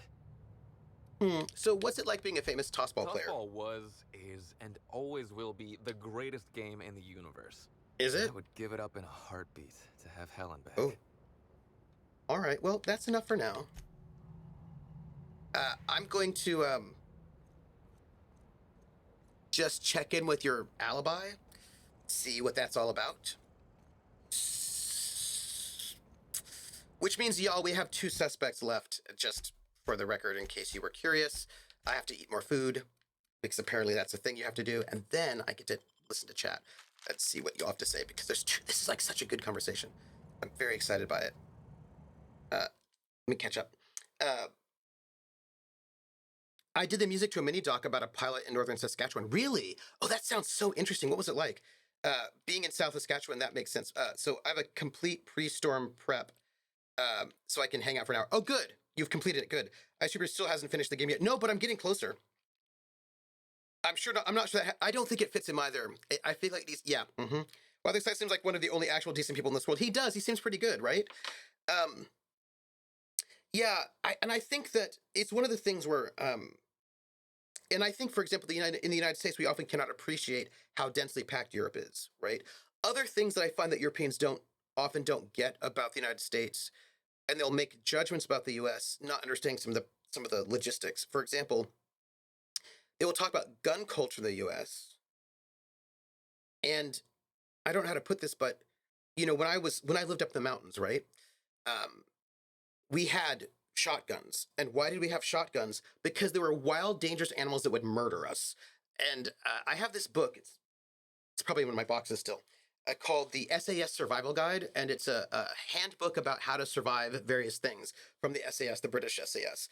And it has a couple different things like what to do in the case of a plane crash, what to do, like all these kind of like disaster things, but also it had like a section on each continent and the things that would be dangerous in each continent for you in terms of flora and fauna. And I think maybe also like what you can eat, what you can't eat. And, Europe didn't have anything. They had the adder. That was it, right? They did not have dangerous wild animals anymore. Whereas the Northern European continent has a lot of very dangerous animals that might kill you if you happen to come across them. Now, I will note that Northern Europe, that North America and South America, the Americas, did not have anything close to Australia, which apparently the entire continent is trying to kill you. but they also have a lot of guns in Australia. Well, they did, right? And I think that it's like we had to like and also there's a thing about poverty, I suppose, is another thing.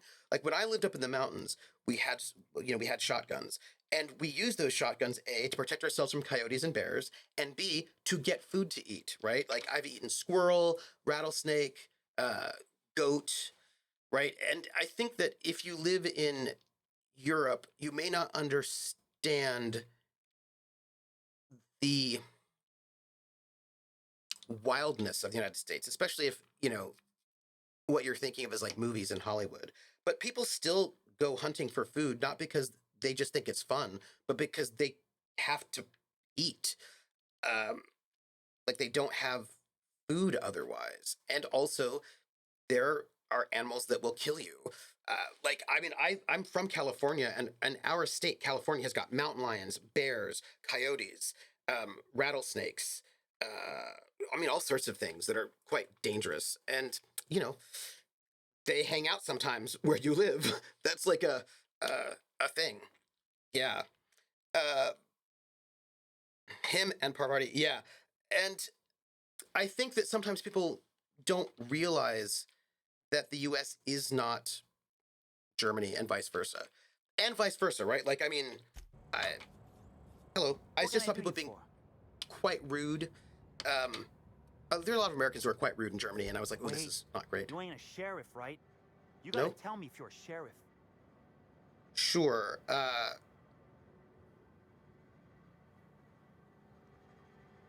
If I'd planned to, I'm just a man looking for answers. I'll be honest. I don't really know where that puts us.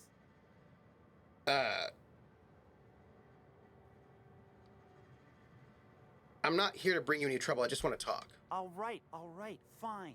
Yeah, I know Bertie. So what? Was Bertie with you the night Halcyon Helen was killed? Yeah. Damn shame about that. Bertie thought the world of Helen, He showed up drunk at my place wanting to talk about the breakup.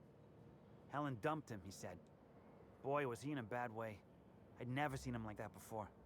We talked for a while, and when he felt better, I sent him back to the hotel. Told him to drink more water and get some sleep. How do you know Bertie? He may or may not buy alternatives from me from time to time. A little diluted mantis or essence here, a little vitamin B negative there. What for? He's stressed out of his mind, the poor guy. Everyone knows his name. Can't turn around without having to sign an autograph. You throw in playing tossball for a living. Violence like that, it does things to a body. It does things to the head. What do you mean tossball does things to the head besides Come on. traumatic brain injury? Bertie's a damn good hacker, but taking that many blows to the noggin would scramble Yeah, anyone's upstairs business. Yeah. I know it's knocked a few of his memories loose. I worry about him, that's all. He's a good kid. Got a good heart. I heard you taught Bertie some breathing techniques. Yeah, that was me. Bertie's got a temper, but he's not a bad kid, He's trying to work on it. All right, well, that's all for now. Hey, y'all, I don't know if you noticed, but we're clearly I feel like we're just getting really close to, we just need to talk to, the man, Spencer Woolrich. Right? We have to speak to Spencer Woolrich, who maybe is the murderer, but maybe not the murderer. We don't know. We'll have to find out. But I feel like we can fast travel to the hotel. Fast travel to the come on, hotel. Fast travel. Fast travel.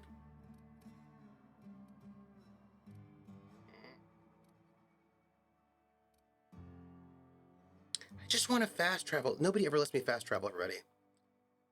We're just gonna walk. That's it. We're just walking. We're not fast traveling. We're just going. It's fine. Running out of suspects. Book 'em, Triple! Yeah, so anyway, I feel like, it is important to note the ways in which individual locations, the geography, the history, the age, can impact how things manifest in that particular country. I mean, for heaven's sakes, people who know will know, but I'm from the West Coast, and the West Coast was colonized by the Spanish, who are not Puritans, and the West Coast has a different vibe than the East Coast. It has a different vibe than the East Coast. The parts of the United States that don't have as harsh winters have a different vibe than the parts of the United States that do have harsh winters. There are cultural differences, and some of that has to do with geography and history. And I think that I think that one has to sort of note those things. Hello, hotel. Again, there's this one island we haven't been to, and I don't know what that means. We're gonna put our gun away. I just don't like running around with a gun. That's all. And weather, yeah, absolutely. When it is fast to walk than to fast travel, yeah. That's it. No more beaming. Walk to the next room. Present screw. Yes. And weather also has a big deal about it as well, right? Like if you live in a country where it's just too hot to work during the midday, you're gonna have a different culture than one where it isn't. Uh-oh. Uh-oh. Uh-oh. Something's happening. When did I save last? Okay. Whew. All right, let's save. That was weird, everybody. We're going to save just in case, because I don't know when I saved last, and it's making me nervous. So we're going to just save. Yes. All right. Ooh. Oh, I found the link to the doc online. Yes, please. No, I would love to see it. I would love to see it. That would be amazing. Yeah. I would love to see it. Something was happening, and I don't know what, and it made me nervous. We're going to talk to Spencer Woolrich, who's our last suspect to talk to. I feel like Administrator Ludivico is the one who killed Helen, but we'll find out. That's what I think. I think it's the Administrator Ludivico, and I feel like we're going to find that out. Do I need... No, you should be able to link here, but also put it in our Discord. But if you can't link here, then we'll just make you a VIP or a regular, and then you can link here.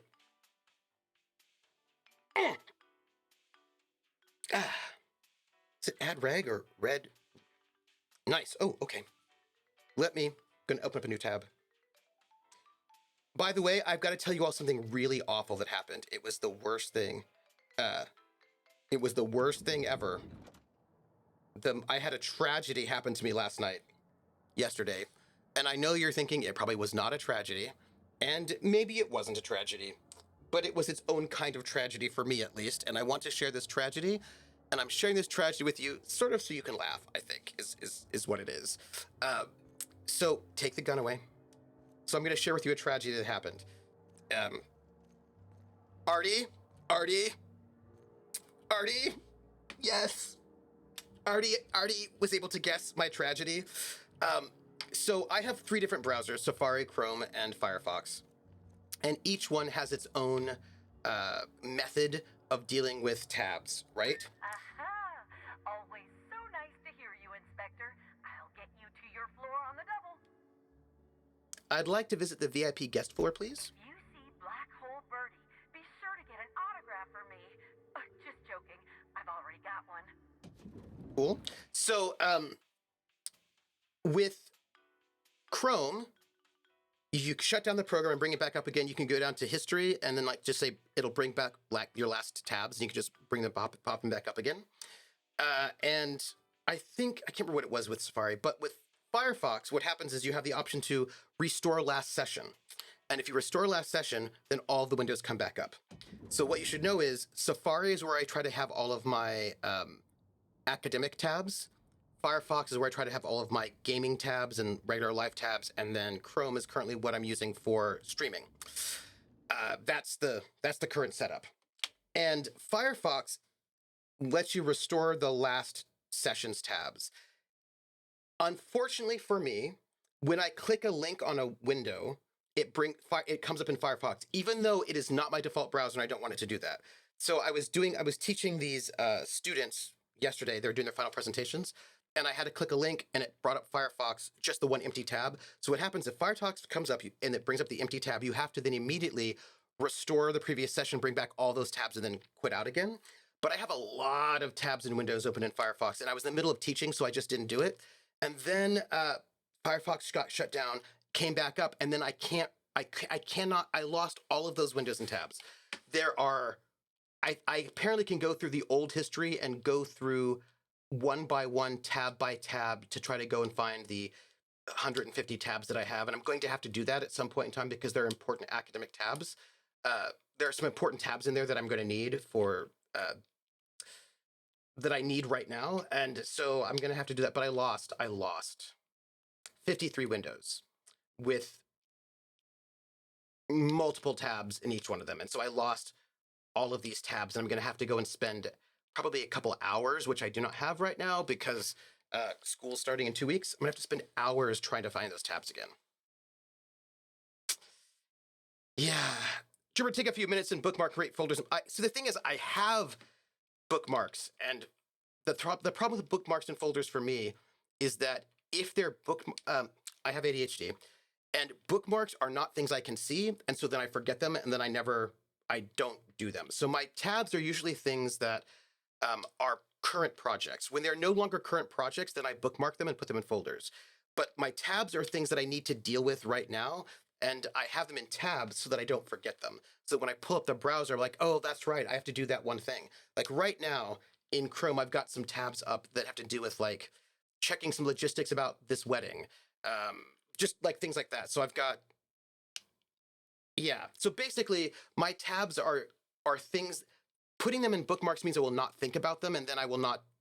They'll be lost. So what I put in bookmarks are like long-term things. They're not current projects. They're like things that are finished but I might want to. Like I've got like a bunch of RPG resources that are bookmarked because I don't need them. They're not current projects. So like I've got like some name generators or things like that that are in bookmarks because if I need them, I can go and get them.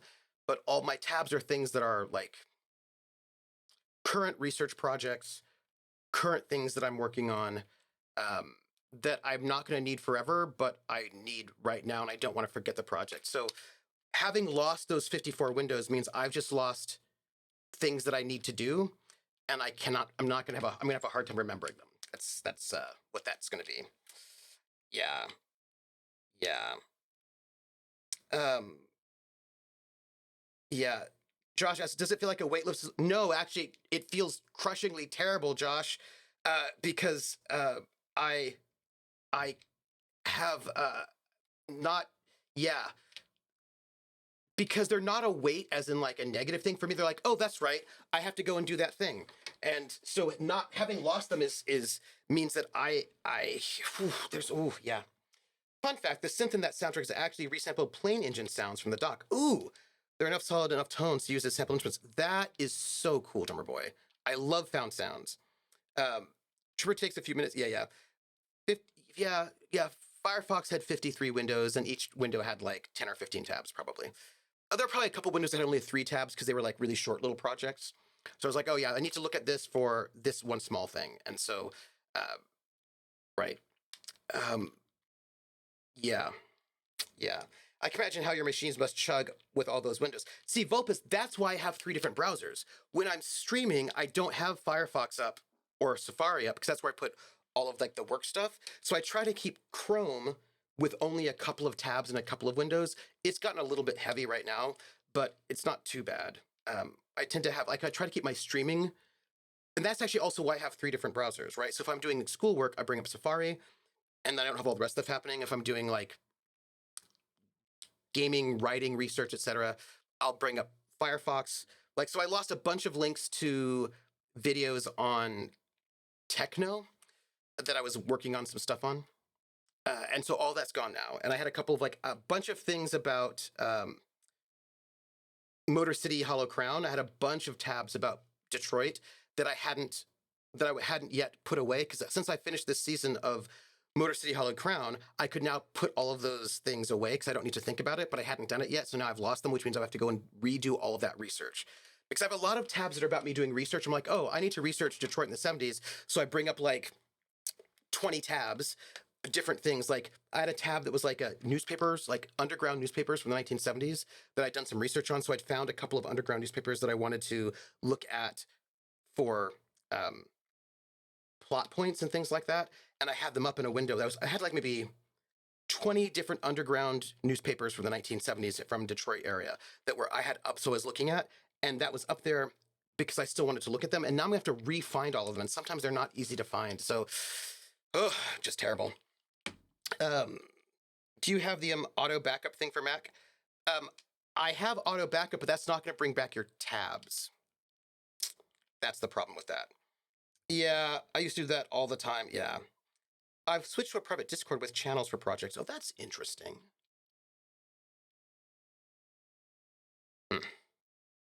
But you can label the folders, your bookmarks, just like folders in a cabinet. Yeah, folders in a cabinet I also never look at. It's out of sight. It's a object permanence. You started to do the bookmark for favorite tabs to folder date stamps. Yeah.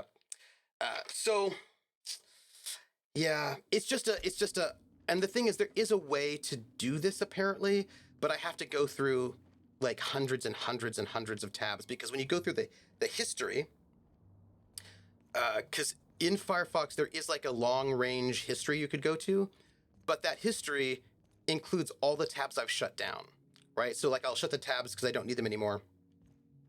And if I want to try to return those tabs from those 53 windows, can I pick this lock? You gotta teach me that. Ooh, let's go in here. So, right, that's the issue, that to get all those tabs back that I want and need from Firefox, I've got to go through just hundreds and hundreds of tabs that I've already closed, that I no longer need, and have to go through and figure out which are the ones that I need, which ones are the ones that I don't need. It's just going to be a whole mess. And I am going to steal a lot of things from people right now. Nice going. Just in case anybody wants to know, I'm stealing lots of business suits from people.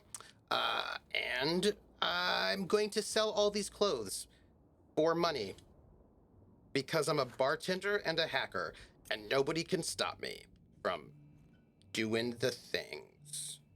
Oh, look. There are mints on the pillow. Oh, that's nice. I love mints. Purple berry bunch. Nice. Great. Looks like the guards aren't here right now. Let's do it again. Great work. Thanks. This is awesome. Gonna just take all the glacier water. Going to... Yeah. I have a thing I have to tell you all. It has to do with these hotel rooms, and a thing that I heard about. How true is it? I don't know, but it's kind of a cool thing. Let me see what you're all saying. I asked because if the backup file was saved, so we might be able to retrieve the old previous... Yeah, I think so. Open 53 tabs, go make your coffee, come back, it's finally ready. Bartender by night, cleaner by day. Yoink! Yeah, I'm gonna just have to... luckily, I don't think I have any academic... I don't put academic tabs on Firefox. I put that in Safari, so that's something, but it's a tragedy. Because these are things that yeah. It's the problem with Firefox's system, and I wish, and like I knew it was a problem, it's just I was in the middle of listening to these students' presentations, and I didn't want to go and reload all my previous tabs because I was paying attention to these like high school students. So sad. It's taking the minibar water, you are evil. Yes. Is it never bring a black light to a hotel room? Yes. You mean examine various things as potential evidence? Yes. In Halcyon and Helen's case, yes. Yes, indeed. By the way, so I heard about, there's apparently a tribe of people in South America that do not have terms for relative direction. So they don't have left and right, that sort of thing. They do everything by north, south, east, and west. That's how they, I can just about eating. So they don't have left, right. They only have north, south, east, and west, north, east, south, and west. And they know, you could spin them around and then they will know where north is, right? So they have a good sense of that. But here's the thing I think is really interesting about these people who don't have left and right. So this the thing about this thing I was reading is about hotel rooms. So for us, if I walk into this hotel room, right, the bathroom's on the right. You've got the room here on the left. Here's the layout, right? And if you go forward and then over here to the right, there's that special sort of alcove part. If I walk into this room, I walk in and the room is the same because the bathroom's on the right, the bed's on the left, you go forward, and you've got this little alcove here on the right. So for us, these two rooms are the same. But for them, because they don't do left and right, these two rooms are not the same. They do not cognitively perceive these rooms as the same because for them, they walk into this room and they're like, okay, in this room, the bathroom is on the south and the alcove is in the south and the bed is in the north. And in this room, the bed is in the north and, the bathroom's on the bathroom's on the north, the bathroom and alcove are in the north and the bed is in the south. So for them, they perceive these rooms as not actually being the same. Whereas we tend to see these rooms as the same. And I just thought that was really interesting. Right? I just thought that was super interesting. And also, why did my gun come up? Oh! Oh, that scared me for a second. I did not want my, sorry, there was a thing there and it made me nervous. I was not ready for it. Also, I'm running out of weapons parts and I need to eat food. Just grab some chocolate, I think. Also, I'm underencumbered. Be proud of me. Ooh, hydrate. Ooh. I got some shots to get a vibe and then just kind of bounced back and forth with the director editor. Student films through the same person until it felt good and we were out of time. Oh, that's cool. That's when our world got flipped upside down. Yeah, it would avoid the your left or my left situation. Yeah, and so I just thought that was really interesting because that was, why is there blood? What happened in here?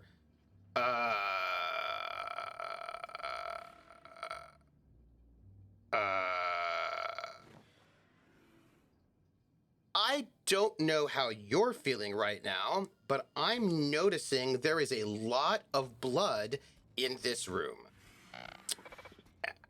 Like, a lot of blood?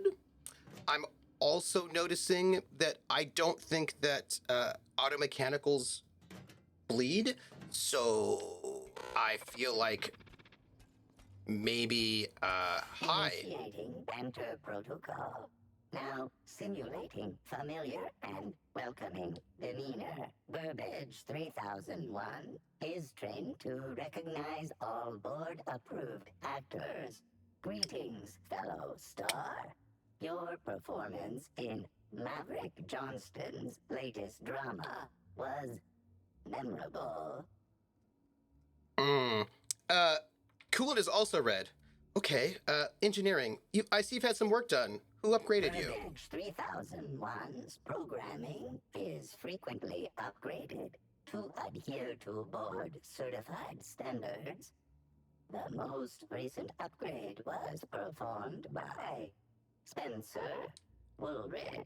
Banter protocol exhausted, reverting to default behavior, grieving and despair. Oh, Halcyon Helen, may your atoms be commended to the aether. Did you say that the person who upgraded you, did you say, hold on, did you say that it was Spencer Woolrich? It's not looking good for our friend Spencer Woolrich. Not looking good, but you knew Halcyon Helen? Burbage 3001 was designed to disrupt Halcyon Helen's monopoly over the Aetherwave serial market. This unit's programming is based on Helen's most famous roles. Burbage 3001 Anything Halcyon Helen can do, this unit can do slightly worse. I say that dum dum dum music should be much, much louder, like overwhelmingly loud. I have to figure out what to check my. You know, it's all about finding the right. Yes.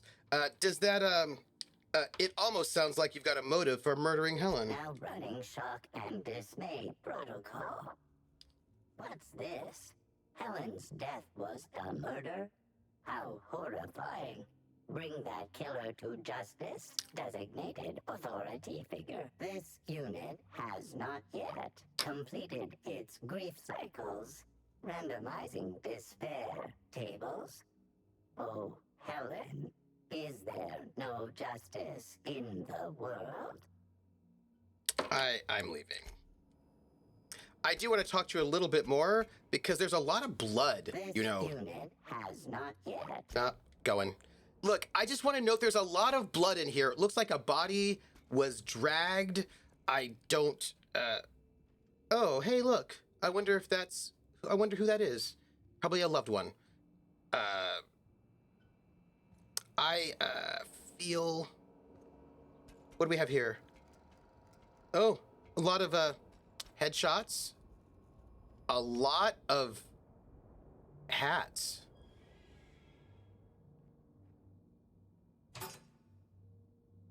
Huh.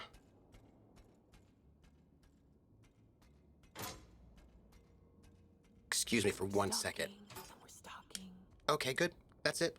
I don't feel like I need to take all of these hats, although we should look at them to see how cool they are, because what if they're very cool, these hats? The the Oxonian. Plus bonus to two-handed melee. Huh. We're gonna just go now. We're not gonna, like, I just feel, this is it, everybody. I'm going to, I've eaten. I'm gonna save.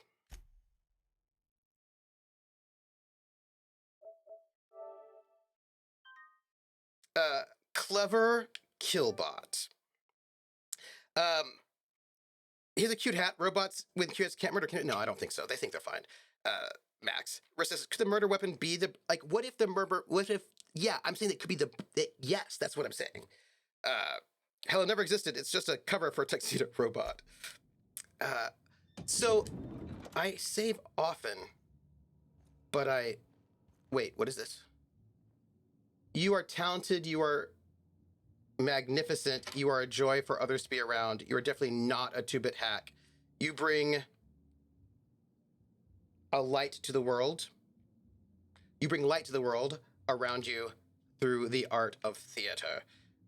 Okay, Spencer. Spencer, I feel like, has got some issues, but there are no dead bodies in his room and no big blood spatters. Timeline discrepancy detected nearby. Oh. Wrong button. Sorry. Hello, discrepancy. Amplifier. We've got a discrepancy. Where's our discrepancy? Where?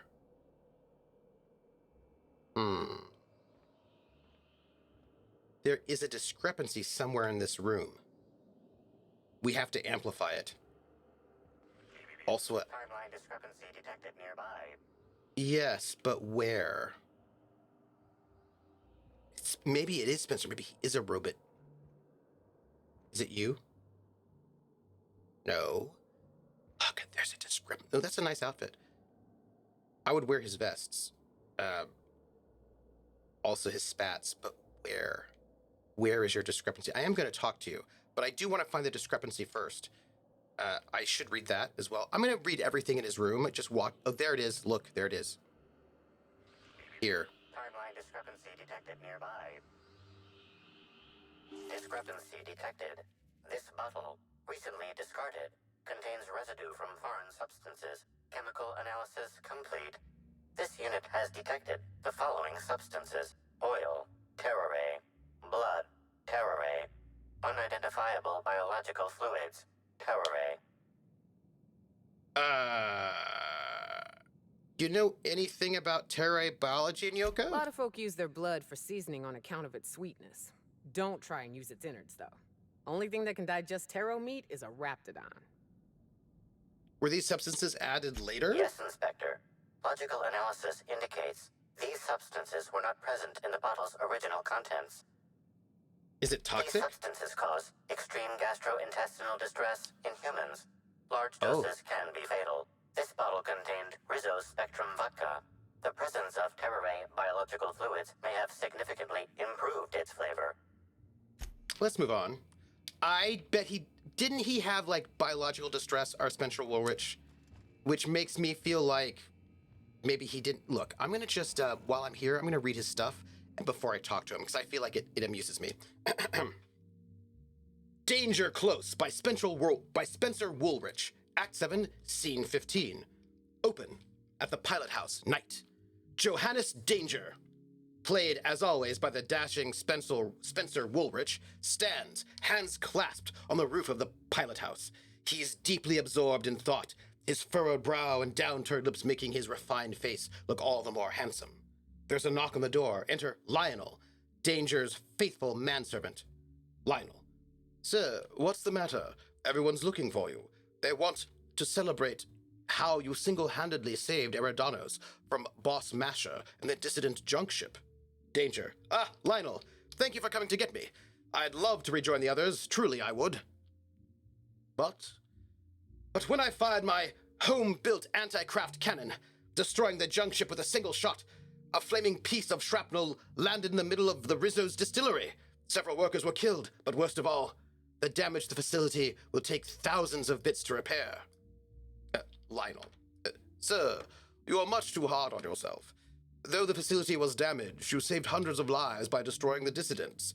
Those people had been freed by the dissidents, that is, killed. The losses in future capital would have been much worse. You've saved our corporations from that fate. Danger. Perhaps you're right, my friend. Perhaps you're right. Lionel. I am, sir. Now come along. Let us drink a refreshing bottle of Rizzo's Spectrum Brown in celebration of your victory. I'd like that very much.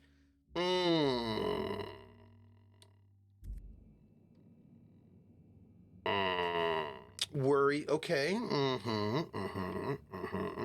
I wonder if Danger's parents were murdered and he had a traumatic incident with bats. Probably. I think so. Terran Monarch. With Ruth Bellamy as Halcyon Helen, Spencer Woolrich as Chief of the Savages. Featuring real monsters from the Doom world. All of that seems bad. Spencer Woolrich. Let's check you out. Got a lot of photographs with a lot of friends.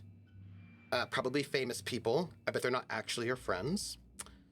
Yeah, we're going to talk to him now, everybody. Nope, we're not. We're going to go and break into his computer. Let's see. Spencer Woolrich. Reminder, you have a fingernail in goldening an appointment at 5:30 tonight. Lots of exposition. A lot of friends. So from Spencer Woolrich to management, subject new room urgently demanded. To management from Spencer Woolrich, subject to new room urgently demanded. There seems to be some kind of mistake. When I first arrived at the Grand Colonial for this unveiling, I was led to a small sitting room, the kind that an individual might be allowed to relax in, with moderate comfort, before being led to his actual quarters. It's been a week and a half, yet no one has arrived to deliver me to my actual room yet.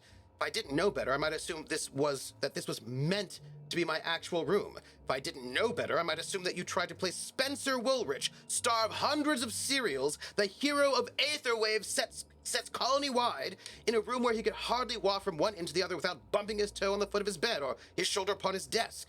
I might even assume that Ruth Bellamy was placed in the Grand Colonial penthouse suite on purpose rather than by mistake, but I'm sure the issue will be rectified soon and our positions will be swapped. I hope you won't try to tell me anything to the contrary. S. Woolrich. Follow-up. Mr. Woolrich, while the Grand Colonial staff understand your consternation at being placed on the VIP guest level of the Grand Colonial, we're afraid that there was no mistake. Ruth Bellamy, as current spokeswoman for the Spectrum Brown unveiling, is currently slated to have the penthouse suite, and Nash's first station deserves only the best. The VIP guest floor comes in very close as the second best section of the hotel. The penthouse suite is only about twice as large as your current lodgings, and the amenities it provides are only perhaps 3 or 4 times better than those you have access now. Your current lodgings are proper for an actor of your caliber. If you have any other requests, we'll be sure to respond to them after we get to Miss Bellamy's. The Grand Colonial Management. Oof. Oh, hi, VO. Oops. Why do I feel that last bit ended with the soundtrack playing Golden Brown by the Stranglers? Yes. To all guests, from management to all guests, subject guest safety. We're sure you've no doubt heard of the horrible event that occurred in the Grand Colonial Ballroom earlier today.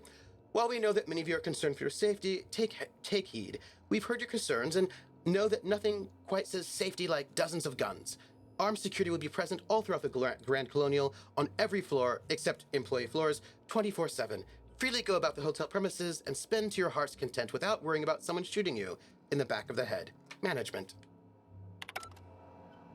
Yeah, we are back playing Capsule Bullshit in Space, and we're going to go and speak to the last suspect we have not spoken to, Spencer Woolrich. But also, I have not eaten food, because my character's addicted to food and has to eat regularly, which is weird. I mean, who does that? But apparently, thing that happens. And who cares about mere employees? Okay, we're gonna talk to him.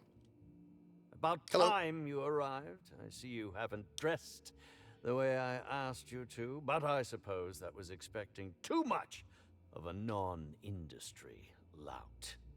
Expect a complaint to management. Now, unless you'd like to waste more of my time, I suggest we begin rehearsing. Ready? You've fallen right into my trap, Captain. Oh, don't bother to fight back. You cannot hope to stop me from installing philosophism as the system's reigning ideology. Theo has asked, out of curiosity, have you played Lancer? I have not played Lancer yet, but I know that it is all the rage all over Reddit. Because I read, I follow Reddit, RPG, etc. And Lancer is all the rage. I do have it, though. I have it, I'm pretty sure. Gaming. Oop.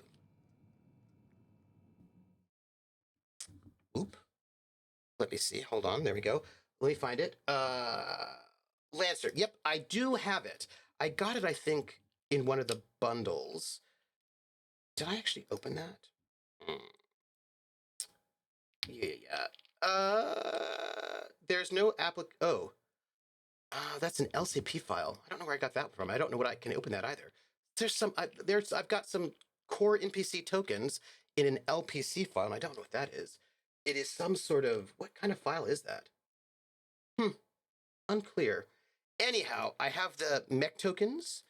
I've got character sheets, the EPUB, and the core book.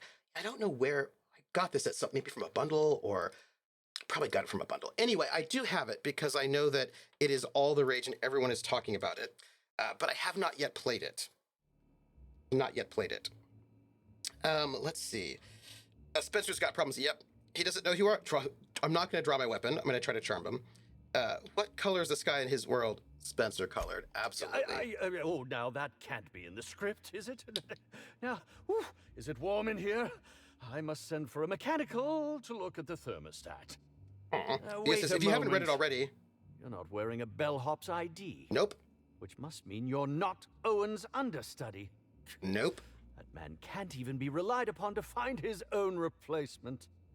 This is curious indeed. Who are you? And how did you get in here? Yes. If you haven't read it already, I think you might have a lot of respect for the section titled On Content, Discomfort, and Lancer. Oh, well, let me... Hold on a second. Let me see if I can get my, where was it? Lancer. No, it's Iron Sworn.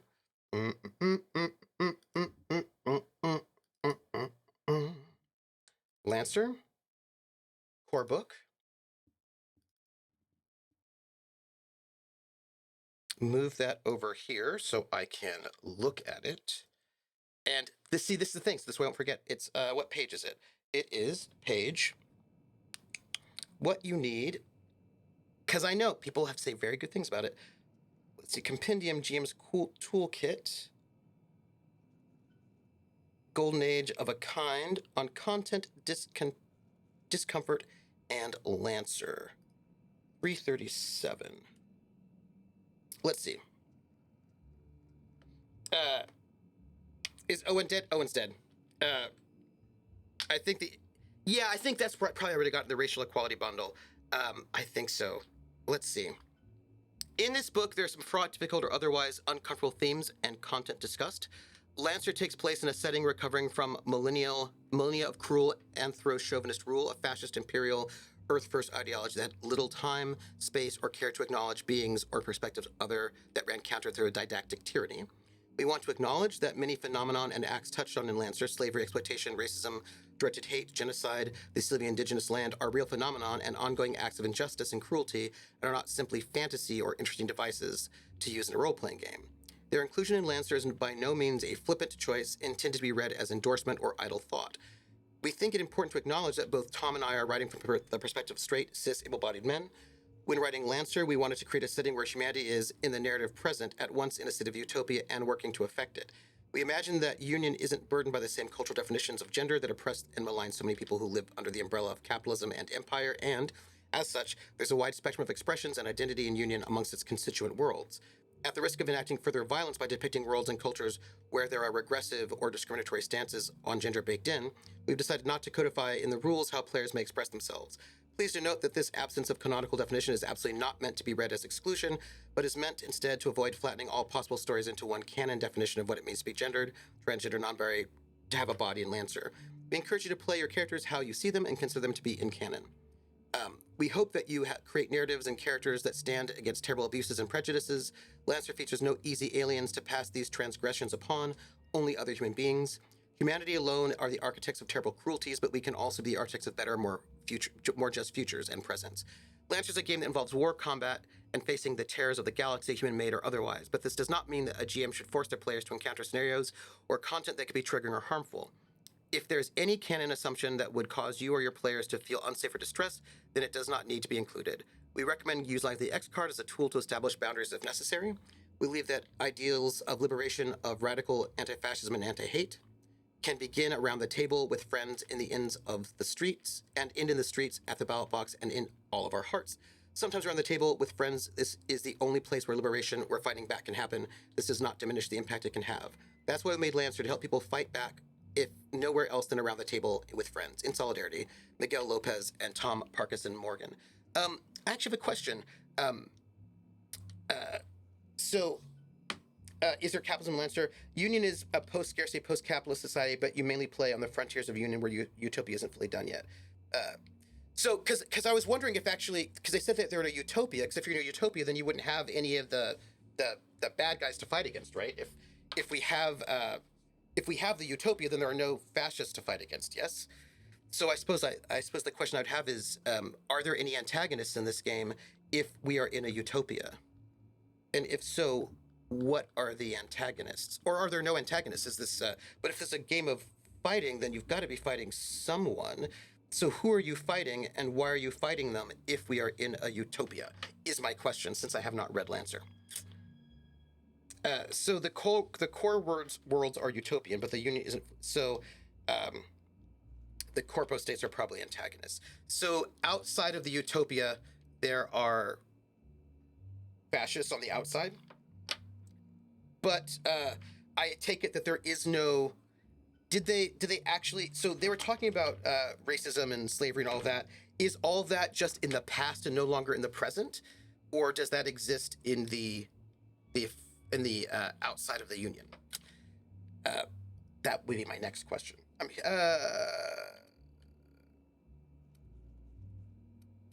I'm here to investigate the murder of Halcyon Helen. I'd like to ask a few questions. You're here to investigate me? Oh, I assure you, I'm nothing special. Just an old crook with more money than time. That was a quote from The Retiree's Revenge, in which I played an ex-thief turned decrepit old man. But, of course, I'm certain you already recognized it. Now, what shall I sign first? Your weapon? Your wallet? Or perhaps something a little more personal? Undergarment signatures have been popular of late, or so I've heard. Yes. well, probably a utopia in quotes. Also, something being utopian doesn't mean it's utopian for everyone. Well, in utopian fictions, it is, right? That's part of the point of view. Like, now you may not like it, but they're not writing for you usually, right? Like, when somebody makes a utopia, they usually make a utopia with the assumption that everybody in their world loves it and it's good for everyone. That's why it's a utopia. If it were a utopia that wasn't good for everyone, then it would not really be a utopia. It would probably be a secret dystopia, like Ursula K. Le Guin, Those Who Turn from Omelas, right? Which is all about this utopia that's so great, but the utopia itself is based on the torture of a small child, and that there are those who walk away from the utopia because they would rather not have it. So it's not actually a utopia. But in most utopian novels, it is a utopia for everyone who's in the novels, yeah. There are feudal systems. It's a utopia that had to compromise. So I'm this confession. The time machine, yep.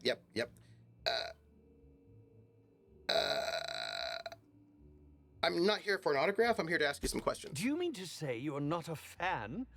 Well, then how did you get in here? The only staffer cleared for guest room entry is the inspector for Bellamy's murder. Yes, that is correct. Hello. Yes. Hello. Hi. Yes. Terribly sorry, Inspector. I didn't realize it was you. Understand that I am beyond willing to comply with your search for the fiend that did Bellamy in. No, now that I look at you, you're the perfect reflection of me, back when I starred in the Marauder's Bane. The absolute picture of justice. Ask me anything at all. I might even give you a straight answer. Prax says, having played both, I still prefer Mechton to Lancer. I hear that the combat in Lancer's really, really good. Everybody raves about the combat in Lancer. Utopia, until you get eaten by Morlocks. Hate when that happens. Yeah, Utopia from whose perspective? Yeah, absolutely, Artie. Vo says, the Union is based off 3 utopian pillars, as all shall have their material needs fulfilled, no walls shall stand between worlds, no human shall be held in bondage to the force of the bird dead. I've heard other interpretations of that Le Guin story too. Most assert that almost was a commentary on people's inability to imagine something truly good without a major dark underbelly.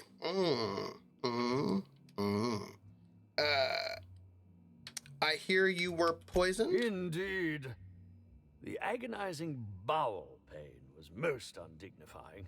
While I've certainly had no shortage of inadequate hotel meals, this was most explicitly pronounced.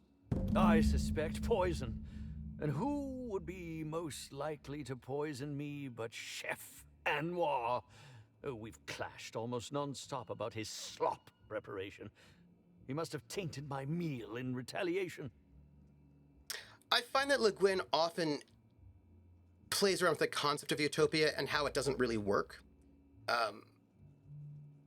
I'm thinking about The Lathe of Heaven, where the protagonist character, George Orr, is able to change reality through his dreams, but he cannot control it.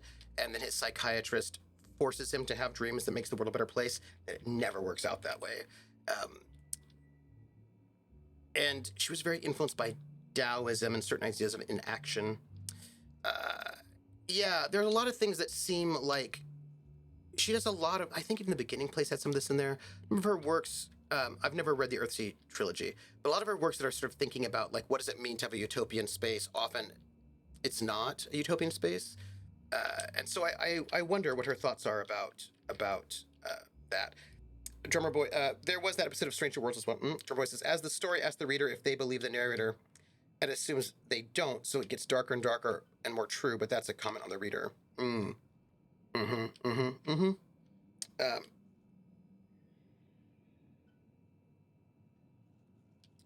She does a lot of things where the protagonist doesn't understand what's happening or doesn't see all the things that are happening, and oftentimes protagonists who are maybe thinking about things in utopian ways and it turns out it's not that way, or they perceive things, like there's a lot of playing with perceptions in her work. I think that The Left Hand of Darkness does that really, really well. The Beginning Place was a great example of perception sort of shifting, but The Left Hand of Darkness does that as well, where you're seeing things through the eyes of the protagonist who does not have complete information, and then there's usually like a turn where you're like, oh, actually, hold on. the things that we thought were true are not true because we're seeing them through a biased viewpoint. According to the, can you think of anyone other than the chef who would want to harm you? None that I can think of. I treat all hotel staff equally, and with the minimum level of respect that they deserve. Why didn't you go to the clinic for your stomach pains? Is that a jibe? Could you imagine the tabloid headlines? Spencer Woolrich, Aetherwave star, spotted in gastronomic distress. Oh, unseemly hardly describes the half of it. According to the coroner, Helen was also poisoned. How alarming! I know. Whoever targeted her was certainly targeting me. I can only thank my ironclad constitution that I'm standing here before you. I will say nothing. Okay. I will. Alarm! Yeah, she wasn't killed by the poison. Oh, that's very good to know. Perhaps the poisoner simply meant to incapacitate us both, disrupt the product launch. I couldn't say, Inspector. I'm merely an actor. That's all I wanted to know. Very well, then. Sadly, Artie says, I don't know if I believe that we are capable of truly creating utopia. Not currently, at least. Too many people that don't want to admit their faults, let alone work to change them. There was something, you reminded me of something I wanted to say earlier, Artie. It had to do with desires. The combat is good. Lancer needs a second edition at some point because there are certain things that you kind of have to do, like investing in Hull early. The combat is very good. But the out-of-combat stuff, which uses entirely different rules, is threadbare. 69 subs. What? Nice. Oh, hey, 69 subs. He is a tool. I used to be at, I was at 82 at once. Wizard Style says, the developer kind of just used Forge in the Dark rules for out-of-combat rules in Icon, which is Fantasy Lancer, instead of sticking to what Lancer did.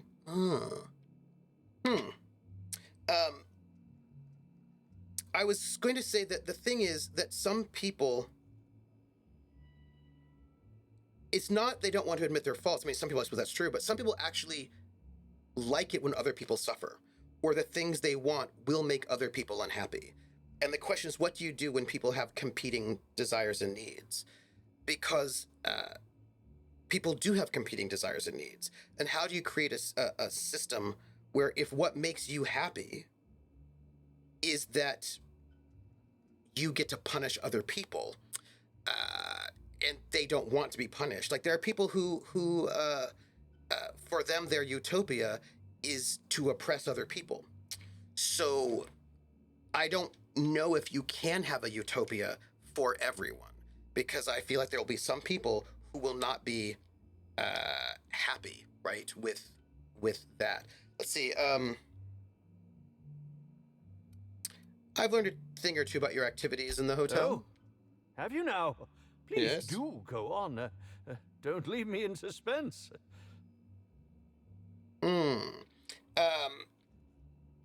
Let's see. Going to go finish getting ready for my own stream. Good. Thing in the darkness this week. Oh, nice. All right. Thank you, Max. Crack says, as a Trek fan, so many people forget that to get to the utopia of the Trek eras, Earth had to go through World War III and the eugenics wars before they could achieve that utopia. And Artie asks, is Trek an actual utopia, though? I suppose if Trek were a utopia, you wouldn't have the Maquis, right? Because not everybody is happy in the Federation. And it also wasn't really great for the AI that have to work in the mines. They didn't seem to be all that happy. So I suppose, I suppose the question, is it a utopia, would be the question. Roller says, that new IX-99 superconductor had potential to bring us to a Trek-style age. Francis, if your happiness is someone else's sorrow, then you should be unhappy, right? LX. So, we have these are the questions, right?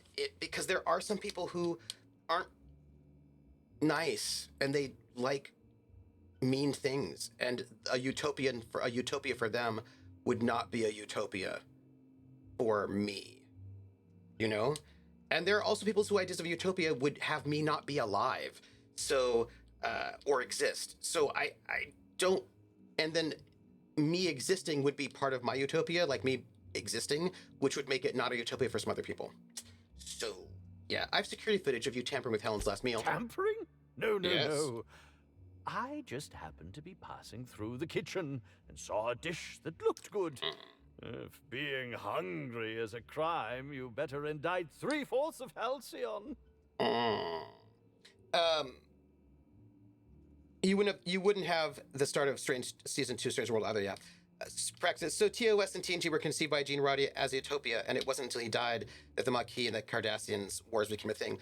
That's true, but the question is, do you, not you personally, because I think the answer is yes for you, but do you think that Roddenberry's idea of a utopia would be a utopia for you? And you might say, yes, this is a utopia, this is the world I want to live in, I would be happy here. I will just say, personally, I never felt like TOS and TNG were utopia. I never felt comfortable with them. There were a lot of things about the TOS I was like, this does not feel like a utopia for me. I don't feel comfortable with this space. But I do understand that a lot of people do see Trek as a utopia. But I did not feel comfortable in it. But that doesn't mean that it is not a utopia for people who find it a utopia. You know what I mean? Everything's relative. So, quick question. What was it you wanted with the Terray bile gland? That damn bellhop promised discretion. Well, if you must know, it's an appetite suppressant. How do you think I keep my form so lithe? Terror glands keep me from feeling hunger pangs. Name game. I've never heard of that. You sure you're talking about terror rays? Their bits tend to give folks the runs. Oh, that's it. I'm firing my nutritionist this instant. The name game. Come on, everybody. I said, now let's play a game. I bet you I can make a rhyme out of anybody's name. The first letter of the name. I treat it like it wasn't there. And then a B or an F. Or an M will appear. And then I say boo at a B, then I say the name, then banana, fanner, and foe. Then I say the name again with an F, very plain, then a fee, fi, and a mo. Then I say the name again with an M this time, and there isn't any name that I can't rhyme. Vote 5100, vote 5100, vote 5100, bo. Okay, wait. Okay.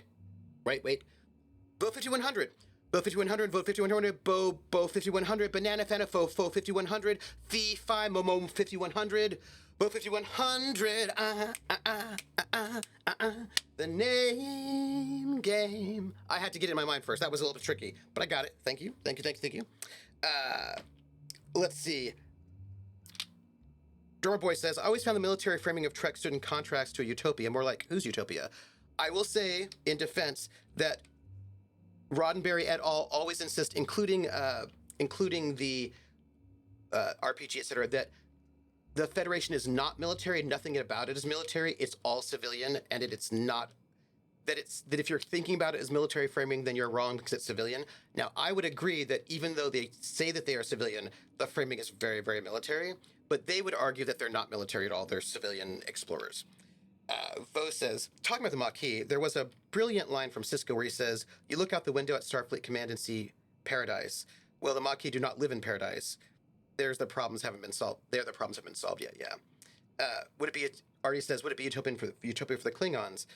The TOS, TNG. Drummer says, utopia in the sense of the abolition of currency or the need of currency, humanist utopia. It's interesting because I imagine for some people, not having currency would not be a utopia. Right? Like that might also be, I mean, yeah. Questions, right? I don't have an answer for that one. Vio says, to answer who the enemies are in the Lancer, there are any number of conflicts in Lancer, i.e. you as a mech pilot might get involved in. There are extra-union conflicts between diaspora states where intervention might be seen as necessary. Union has lost contact centuries ago with many worlds and is actively engaged with recontacting them and engaging in diplomacy, piracy, bad actors, corporate states, etc. Krellin says, TNG dealt with that when the 20th century humans got unfrozen on the Enterprise and one was an investment banker. So how do you... So here's the thing about... let me ask a question, Vo, about Lancer. If Lancer is anti-colonialist and utopian, how can you justify committing violence against anyone? Right? How can you justify being a mech pilot and going to worlds that are not yours and oppressing them through violence? That seems, if your model is that we are all utopian higher beings, going to other places and attacking them seems like it might be certainly counter to, right, the idea of, right, a utopian space is nonviolent, et cetera, et cetera. So I suppose the question would be, how do you justify going to other planets and attacking them if you are a utopian good guy? That would be my question.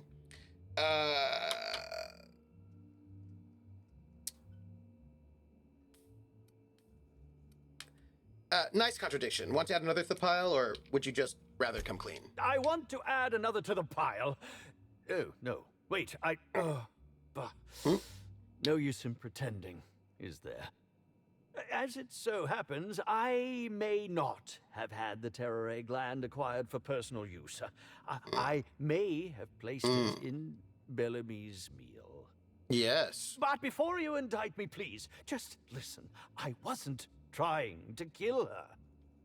Oh, this should be good. Just listen to me, please. She would have had to eat 6 or 7 of the glands to die.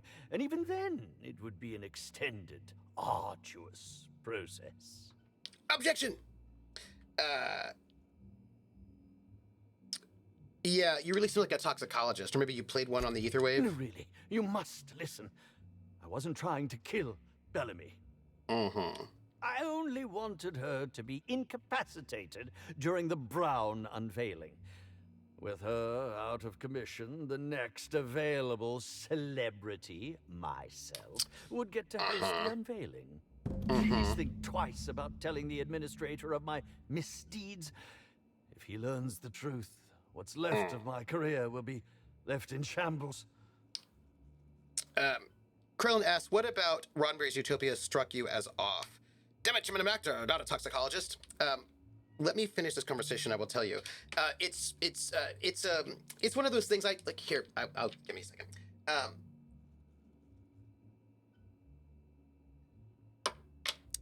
What would you want me to say instead? Tell him it was a poisonous mushroom or a bite from some poisonous insect. An accident. I promise I shall make up for my actions.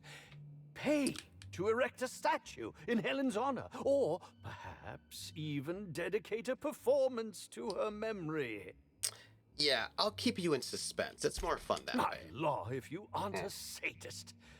If I have a coronary before you make your decision, I will do my utmost to haunt you. So here's the thing. How do I put this? I clearly need food.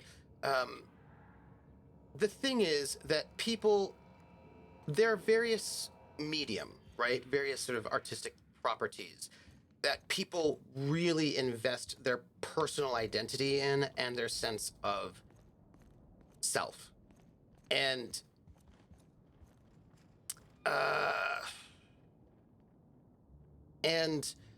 saying anything like some things, if you critique them, it really hurts people's feelings and it makes them feel very personally attacked and they get very upset. It's like you're calling them a bad person. And Star Trek is one of those things that people get very, very personally invested in, and it really matters to them. It's like it's like people who also identify as Jedi. Like there's certain things that are very, very important for people's lives, and they cannot hear any kind of critique of them. They get very upset. They take it very personal, and there are certain medium, and that is one of them. And so I always am a bit hesitant. Rizzo's Rangers 16th back. Pleased to meet you. To do. What can I do for you? To share a lot of critique about Star Trek. because people get really and it's also the kind of people, right? Because Star Trek is like thought of as a liberal utopia, there are people who are liberal who just don't want to hear any kind of critique about it because, yeah, it gets Oh, you must be that inspector tricky. people have been talking about. It's tricky. It's a damn shame about Miss Helen. And she was always real good to me and the rest of the Rangers. Bertie's taking it pretty hard. Miss Helen was the love of his life. Yeah. So, what did you want to know? Yeah, so that's just one of the things that it's one of those things I just don't like. I don't like critiquing Star Trek or Star Wars in public because people who I generally tend to think of as good people get really defensive and angry and really upset. So I'm just like, I don't need... and also there's a particular kind of pushback you get from people who are in certain subject positions, it's just very tiring. Where were you at the time of the murder? I'm ashamed to admit it, but me and a couple of the other Rangers spent the night in Constable Keen's cells down at the spaceport. We didn't do anything serious, just a bit of pranks and vandalism. It's what usually happens when we all get to drinking. Guess Constable Keen saw things a bit differently and had us hauled off. Yeah, and people are, and again, remember, people have a very strong feelings about Roddenberry as well, and so I just like, yeah. Before I talk more about Lancer, I gotta say that while I've recently went ham on looking into the lore, it's a variety of world building and setting I'm most unfamiliar with. I still have plenty to learn. I've got managed to schedule a session yet. I've got to play it too. I also going outside of the TOS and 2.9 era, when you get to DS9, you see that there's still currents in the universe. Yeah, but as people will note, as Carla notes, that people who are into Roddenberry will discount anything after TNG, and actually will probably discount anything after the first season of TNG as about anything to do with Roddenberry's vision, because Roddenberry didn't have much to do with TNG after the first season. Then it was like Brennan and Braga. So people who are like Roddenberry purists will pretty much discount pretty much everything past season 1 of TNG as having anything to do with Roddenberry's vision, and Roddenberry's vision becomes really important to them. And yeah. Carl says, it's okay, say nothing. Yeah.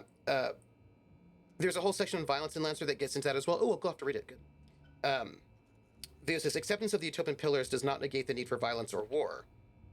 Union maintains an active military, and its planners expect to encounter a not insignificant degree of resistance when interacting with post-SecCom cultures. However, it gives a power. Third com, while it gives primacy to slow diplomatic solutions that are often unsatisfying to the petitioner, ultimately acknowledges that power in some cases must be taken from the powerful and redistributed to the people. Cron's gonna get food from the book. I will say that I have some friends of mine who are pacifists for whom violence would make this thing no longer a utopia. The minute you still have the need for a military or violence, you're no longer in a utopian space. So, you know what I mean? Like,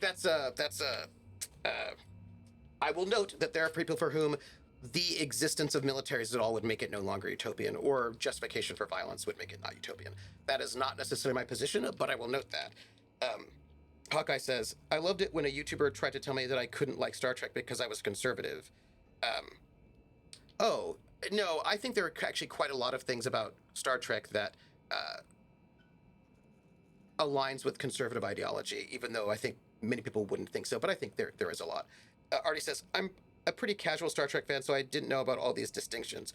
Oh, yeah, no, Artie, these distinctions are and also, you can like whatever you like, you know what I mean? Was Bertie in the jail with the rest of you? No, we lost him somewhere along the way. Or maybe he managed to get away? I can't rightly remember. But he was definitely not sharing a cell with us. That much I know. But also some of the things, conservative or liberal, they often have some, if you are a citizen of a first world country, there are a lot of similarities between conservative and liberal folks that they may not acknowledge, but are 100% there. And I feel like those things are all over Star Trek. So sometimes conservative versus liberal is not really the most relevant factor, because regardless, first world liberal, first world conservative, you're still first world, right? So there are a lot of commonalities people don't necessarily address, but are there. People are not as far apart as they might think. Helen. He was certifiable. The big galoot loved Helen about as much as he loved the game. Trouble is, Bertie was not blessed with an abundance of temper. Helen kept Bertie steady. If he lost his temper around her, it'd be because something broke between the two of them. And Hawkeye says, plus nothing wrong with a good story told well, despite your politics. And also, what conservative means in 1960 is not the same thing as what conservative means now. What conservative means in California is not the same thing as what conservative means in Montana, which is not the same thing as what conservative means in Ontario. All right, there's just a lot of nuances and distinctions there. Going back to the Klingons, I'm pretty sure the original Utopia would include a lot of violence in militaries. Oh, absolutely. But it says it very much depends on what you mean by conservative. I've come across plenty of self-described conservatives that miss the point of a lot of Star Trek and Star Wars. Yeah. Today is a good day to fry. Do you think Bertie could have killed Helen? What? Law, no. Bertie's got a fierce temper, but there's no way he'd ever have laid a finger on Miss Helen. Can you think of anyone else who would want to kill Helen? Miss Helen was outspoken. She made her share of enemies on account of her expressing herself. Just between you and me, I heard rumors the Prophet never much cared for Helen's brand of blunt honesty. Well, let's talk about something else. What can I do for you? How long have you been with the Rangers? About half my life. You know I was named third most profitable investment on 2 non-consecutive seasons? Ain't a lot of players who can make that claim. Except for the guys who came in first and second, I guess. I spent the last season injured and almost got sold to the Hephaestus Hammers. But now I'm all convalesced. Ready to lay into some Cleo darlings, you know? Really break some legs. Yeah, so what brings the Rangers to Eridanos? Since it's the off-season, we're helping support the launch of Rizzo's Spectrum Brown. Meet the fans, sign tossball cards, that sort of thing. Just between you and me, Rizzo's ought to cancel the whole event out of respect for Miss Helen. Well, that's all for now. Thank you. I'm not going to sit here steal your stuff because you're right here, but I am going to see who else is in this area. Mental note. Next time we got cows in the cargo bay, have a woolly cow party. Wonder how much they could drink. Well, drunk Rangers, obviously. I'm going to close this door so that I can just take everything in here that's not nailed down. No one's going to see, right? I'm going to save. And then I'm going to... I know we have to go soon, but I've got, like, you know, almost done with our stream today. Almost. I just want to get to a good stopping point, right? Also, people keep insisting on these artificial hard binaries as if you were either liberal or conservative with nothing between, or as if they're not overlapping thoughts or circles, yeah? And also, like... What do some of those things mean? Oh gosh, I'm hungry again. So I will note there's a lot of mess in this shower, but it doesn't look like blood. For the record. Also, there's a big woolly cow in here. I'm gonna take this glacier water. There's just so many different... I just think that it's a bit reductive. Oh. This tossball signed by Bertie Blackhole Holcomb was presented to Dr. Margrave on a special guest episode of Space Hospital to thank her for removing a tossball stick embedded in his head. Oh. Ooh. Nice. I wish I could take it and give it to my buddy, but I can't, obviously, but that's okay. It's all right. Social been to a room of 100 people, and you'll hear 150 different things. Yeah, and I think it's... detected nearby. Here we go. Multiple discrepancies detected. First discrepancy. A woolly cow is present in this hotel room. Woolly cows are an import species for the Wilderness Exploitation Reserve and are incapable of affording upper-class accommodations. Second discrepancy. This woolly cow is dangerously inebriated with Rizzo's Spectrum vodka. Alcohol sanguinization ratio exceeds recommended maximum. And the recommended maximum blood alcohol ratio for a woolly cow is... I wish I had that science right now. So a cow, good to know. A brief survey of this area reveals that the most recent occupants were athletes belonging to the Rizzo's Rangers Tossball Club. Was Black Hole Bertie here? Insufficient data. A brief survey of localized property damage, divided by the area of this room, yields the following estimate. This unit was likely occupied by every member of the Rizzo's Rangers. -1. All right. Well, y'all, I know where we're going to end this stream today.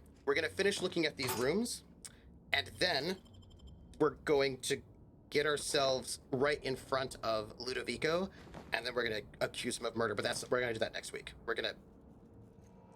I also am really concerned about that one room, that one island that I didn't go to, because I just feel like there's something going on in that island because we haven't gone through and looted it, and that makes me feel like I'm, missing something important, perhaps lootable. Just for the record. Anyway, we're gonna just oh gosh, I'm low on food. Maybe that's why I couldn't do my science. Oh no, I'll have to make sure I eat, because I thought that I had a 70 science, but maybe I don't.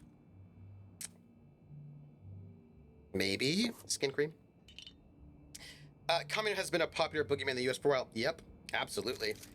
For a while. Yeah, and it's just one of those things, where I'm just gonna take all the clothes and the mock apple cider, and I feel like just we're gonna be done If soon. they didn't want to tempt us, why'd they lock it up? I don't know, actually. I like that my doc friend enables me. I appreciate that. Also, officially, I am over-encumbered, but I don't think that's going to be a problem for long, because I'll just sell some of this stuff, and then here at this vending machine, for example. And then then we'll go. Yes. So anyway, oh gosh. Hey, do you think this is Bertie's room? There's a timeline discrepancy detected nearby. Okay, hold on. Timeline discrepancy. Let me eat food. Because last time, All right, let's see what we have here. Okay, all right. Timeline discrepancy detected nearby. Okay, this is big, everybody. What do we got here? Give me an analysis. I would like to analyze. Analyze? Oh, hey. It looks like there are discrepancies here, too. All right, once we do this, then we're going. The charred fragments of a letter lies at the bottom of this wastebasket. Wait. How come I don't have perception? Amplifier, can you identify what was on the letter? Unfortunately, most of the writing is beyond recovery.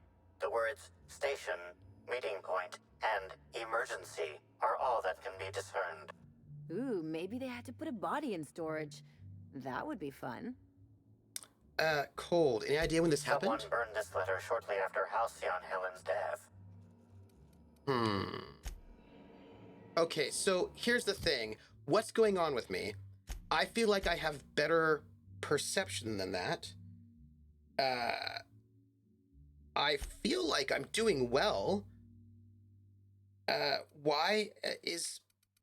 Where's my perception?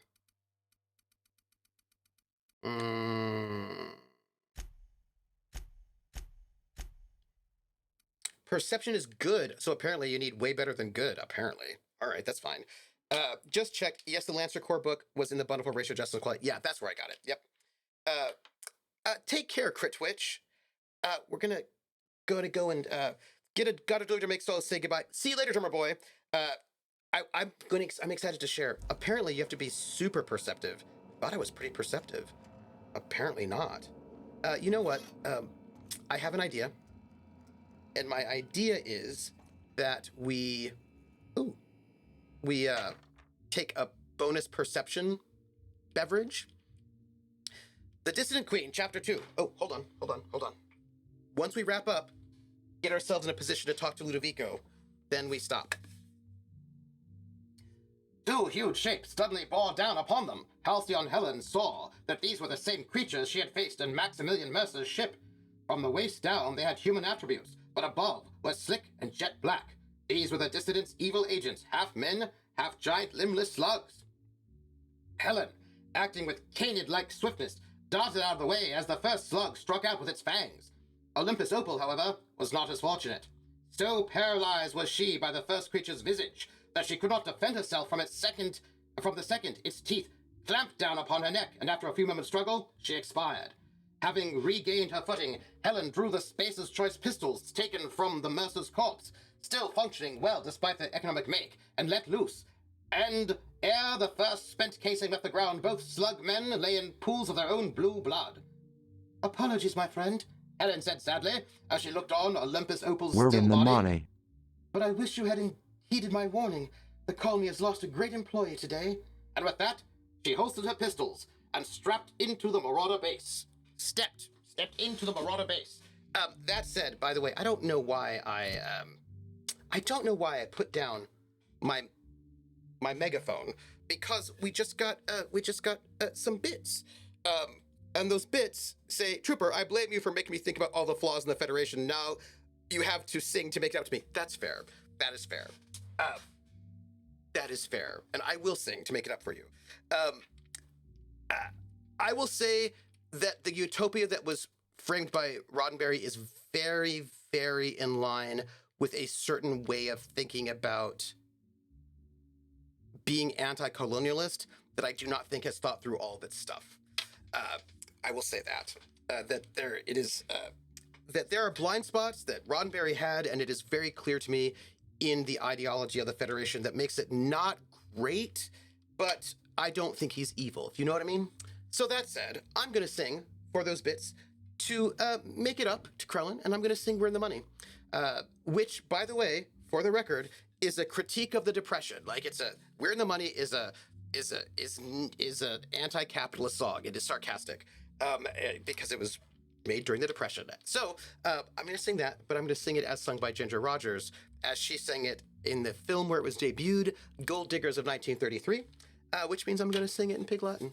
And so, Irway and hey the anime, Irway and hey the anime, Ewe at gale at way of way at way at way exute it gale young way, Irway and hey the anime, the ice skates are on say, oh me and the idiot pray, ooh yare ooh throw you a stand way young real. Ewe every eat red lay Ansley, of way at Briansley, ooh tay day. And we see the end, the order will look left, the eye got in the eye, we're in the money, we're in the money. We've got a lot of what it takes to get along. The rest of the lyrics, if you don't know it, we're in the money, the skies are sunny. Old man depression, you're through, you've done us wrong, oh. We never read headlines about breadlines today. And when we see the landlord, we can look that guy right in the eye. We're in the money, we're in the money. We've got a lot of what it takes to get along. Thank you, Krellin.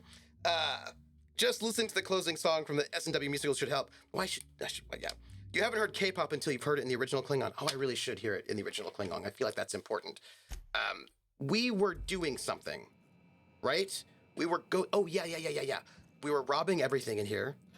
Everything. And then we were going to get that last discrepancy, because there is a discrepancy here which we need to address. And then we were going to sell all our extra stuff and then walk up to our room and then end it, because that means we start next week. I think we're going to actually clear the level, right? I think we will. But I want to get something that will help my perception. Some kind of beverage, maybe, like some kind of perception boosting thing. Well, hold on. Body attributes, right? What is that? This is mind. So anything that will boost our mind attribute, I feel like I should drink that, because I have not been able to do 2 different things now.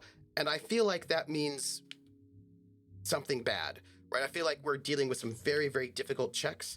Body attribute. What is this? This is,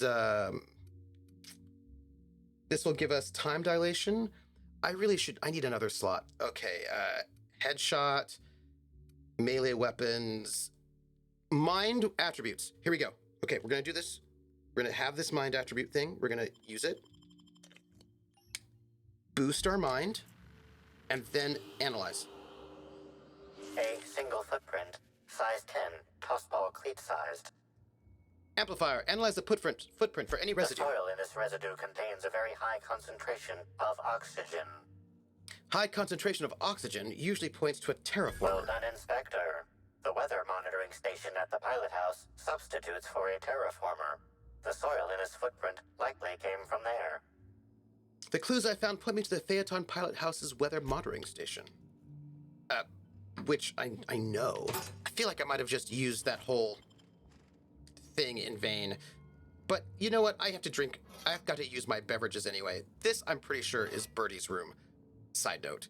I cannot prove it, but there are a lot of alcoholic beverages here, which screams Bertie. Also, the photograph of Halcyon Helen. This is clearly his room. Just for the record, let's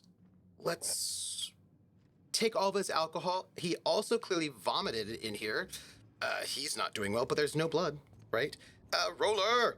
I see you, Roller. What are you doing? What are you doing? Okay. We're gonna sell our stuff, walk upstairs, and then end the stream. So, sell junk? Oh, wow. I am still over encumbered. Interesting. I wonder why. Well, we'll find out when I probably have a bunch of, I just took a lot of clothes from people that I don't really need. So we're going to sell our armor because we have enough armor points, but we are also going to keep our weapons so that we can, options, so that we can break them down for weapons parts because, you know. Let's see. Names. Let's see what we have dupes of. We have dupes of this baseball cap, so we'll sell it. We have lots and lots of this classic wear express. Let's sell the extras. So that's express. That's express. Oh, it's good. It's good. We're going to keep one copy of everything in case we could use it. Fall plaid collection. Look. We've got a bunch of these fedoras. I don't need all of them. I'll sell 2. So I suppose at this moment, I should see what chat is saying because I'm just... Great.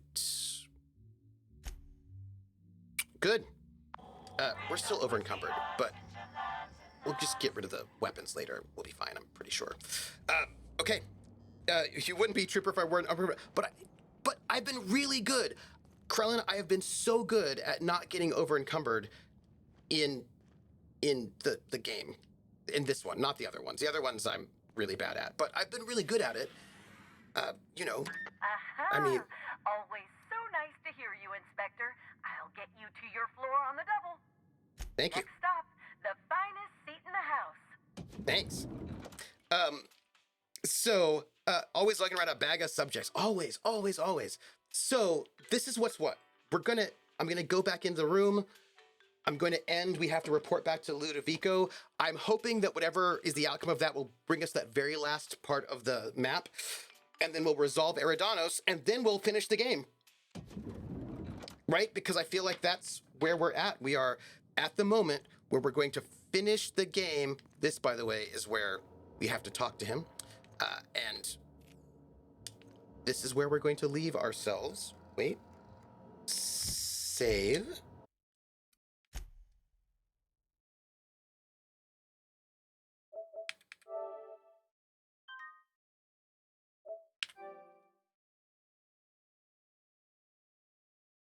There. Okay, that's it. Thank you, everybody, for the chance. Hey, what a great conversation we had today. That was really good. I have got to ride my bicycle, and then come back and do a bunch of work. But it was lovely. Will we catch the killer? Find out next week.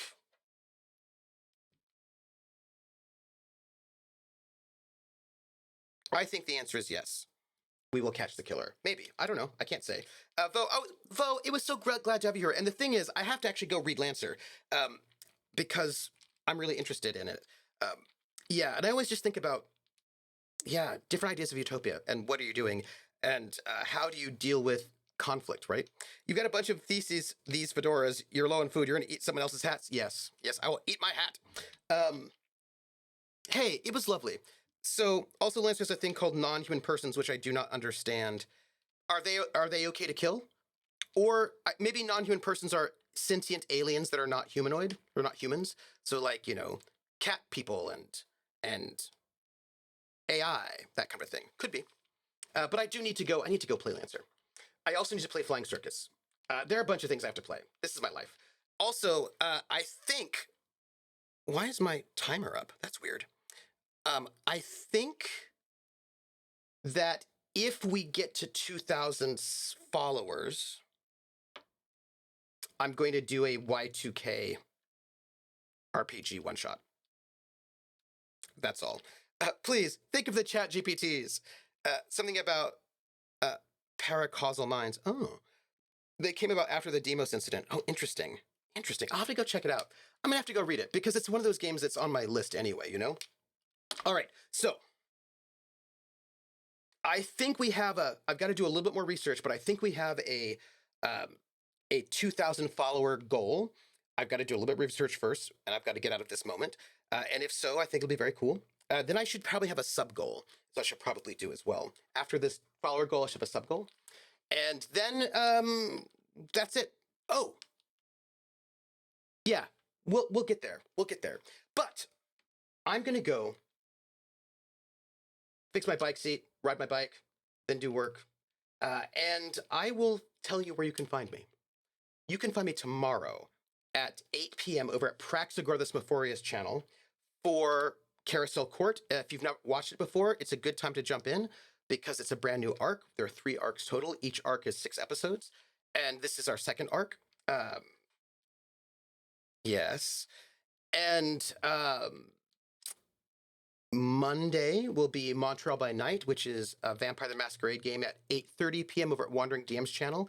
It's the interludes in between seasons, and next Monday is not my episode, but you should go be there anyway.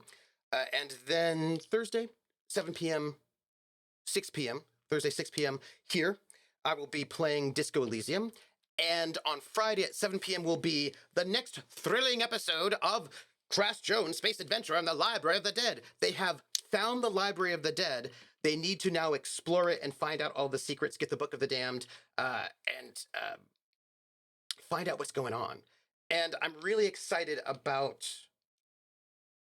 it. Like, I've been having a really good time playing Iron Sworn Starforged. It's a really good time, and I appreciate you all coming and watching it with me if you have done. And I encourage you all to play some yourself. Play some solo RPGs. That one's a really good one.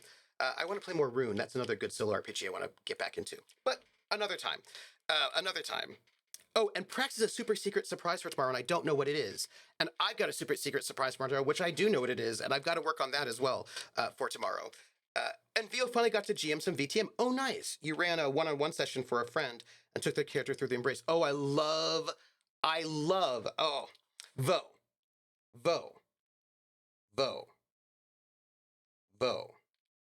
Back in the second edition, pre-revised, it was recommended that you take the players through their Embrace, and that was always fun. Always fun to do like an Embrace session where you actually go through their Embrace. Love that. Love it. So I'm excited. You got to do that. That's really fun. Oh my! I can't believe it's time for Carousel Court again already, right? I'm so good. All right, I'm gonna go, everybody. Wait, before I go, let me just see if there's anybody we can raid and give love to, because there might be people to give love to. Everybody that is on right now is either super, super popular already, which means they don't necessarily need our raid, or I just raided them. I kind of feel like, but it was PvP and failed for PvP. Oh, play by post. Yeah. You missed Preludes. I tried to do a Prelude for a play by post mage game. Yeah, I do like a good Prelude. They don't even know what clan they are. Oh, that's really cool, though. That's really cool. Yeah. Oh, that's good. So I don't see what I wish I could see. I wish I could see my friends list more easily than this. Let me see. Let me do this. Twitch TV. I'm gonna just look. And I want you to know I did eat breakfast today, just so you know. Let's see. Who's up who could be interesting? You know who's up right now that I feel like Max Ryder is up. We're going to go and raid Max Ryder, who's doing some tabletop RPGs, because Max Ryder is awesome and a wonderful community member, and we're going to go and raid them. So, everyone, we are going to, this is our raid command. We're going to give Max Ryder some love. Max Ryder's been doing the Alone Against the series, and so we should give Max love, and then we'll all do our stuff. So, everyone, all the love, and we're going to go and raid Max Ryder. Max Ryder, I think with an underscore. Okay, good. We're gonna do it. Yes. We had a conversation during Carrigan about clan. They told me to choose. I picked some options and rolled between them. Oh, they got Kai T. Oh, nice. Cool. All right. So everybody, let's go give a raid, and thank you for being here. Thank you for everything. You all are wonderful, and I will see you tomorrow. Maybe. That's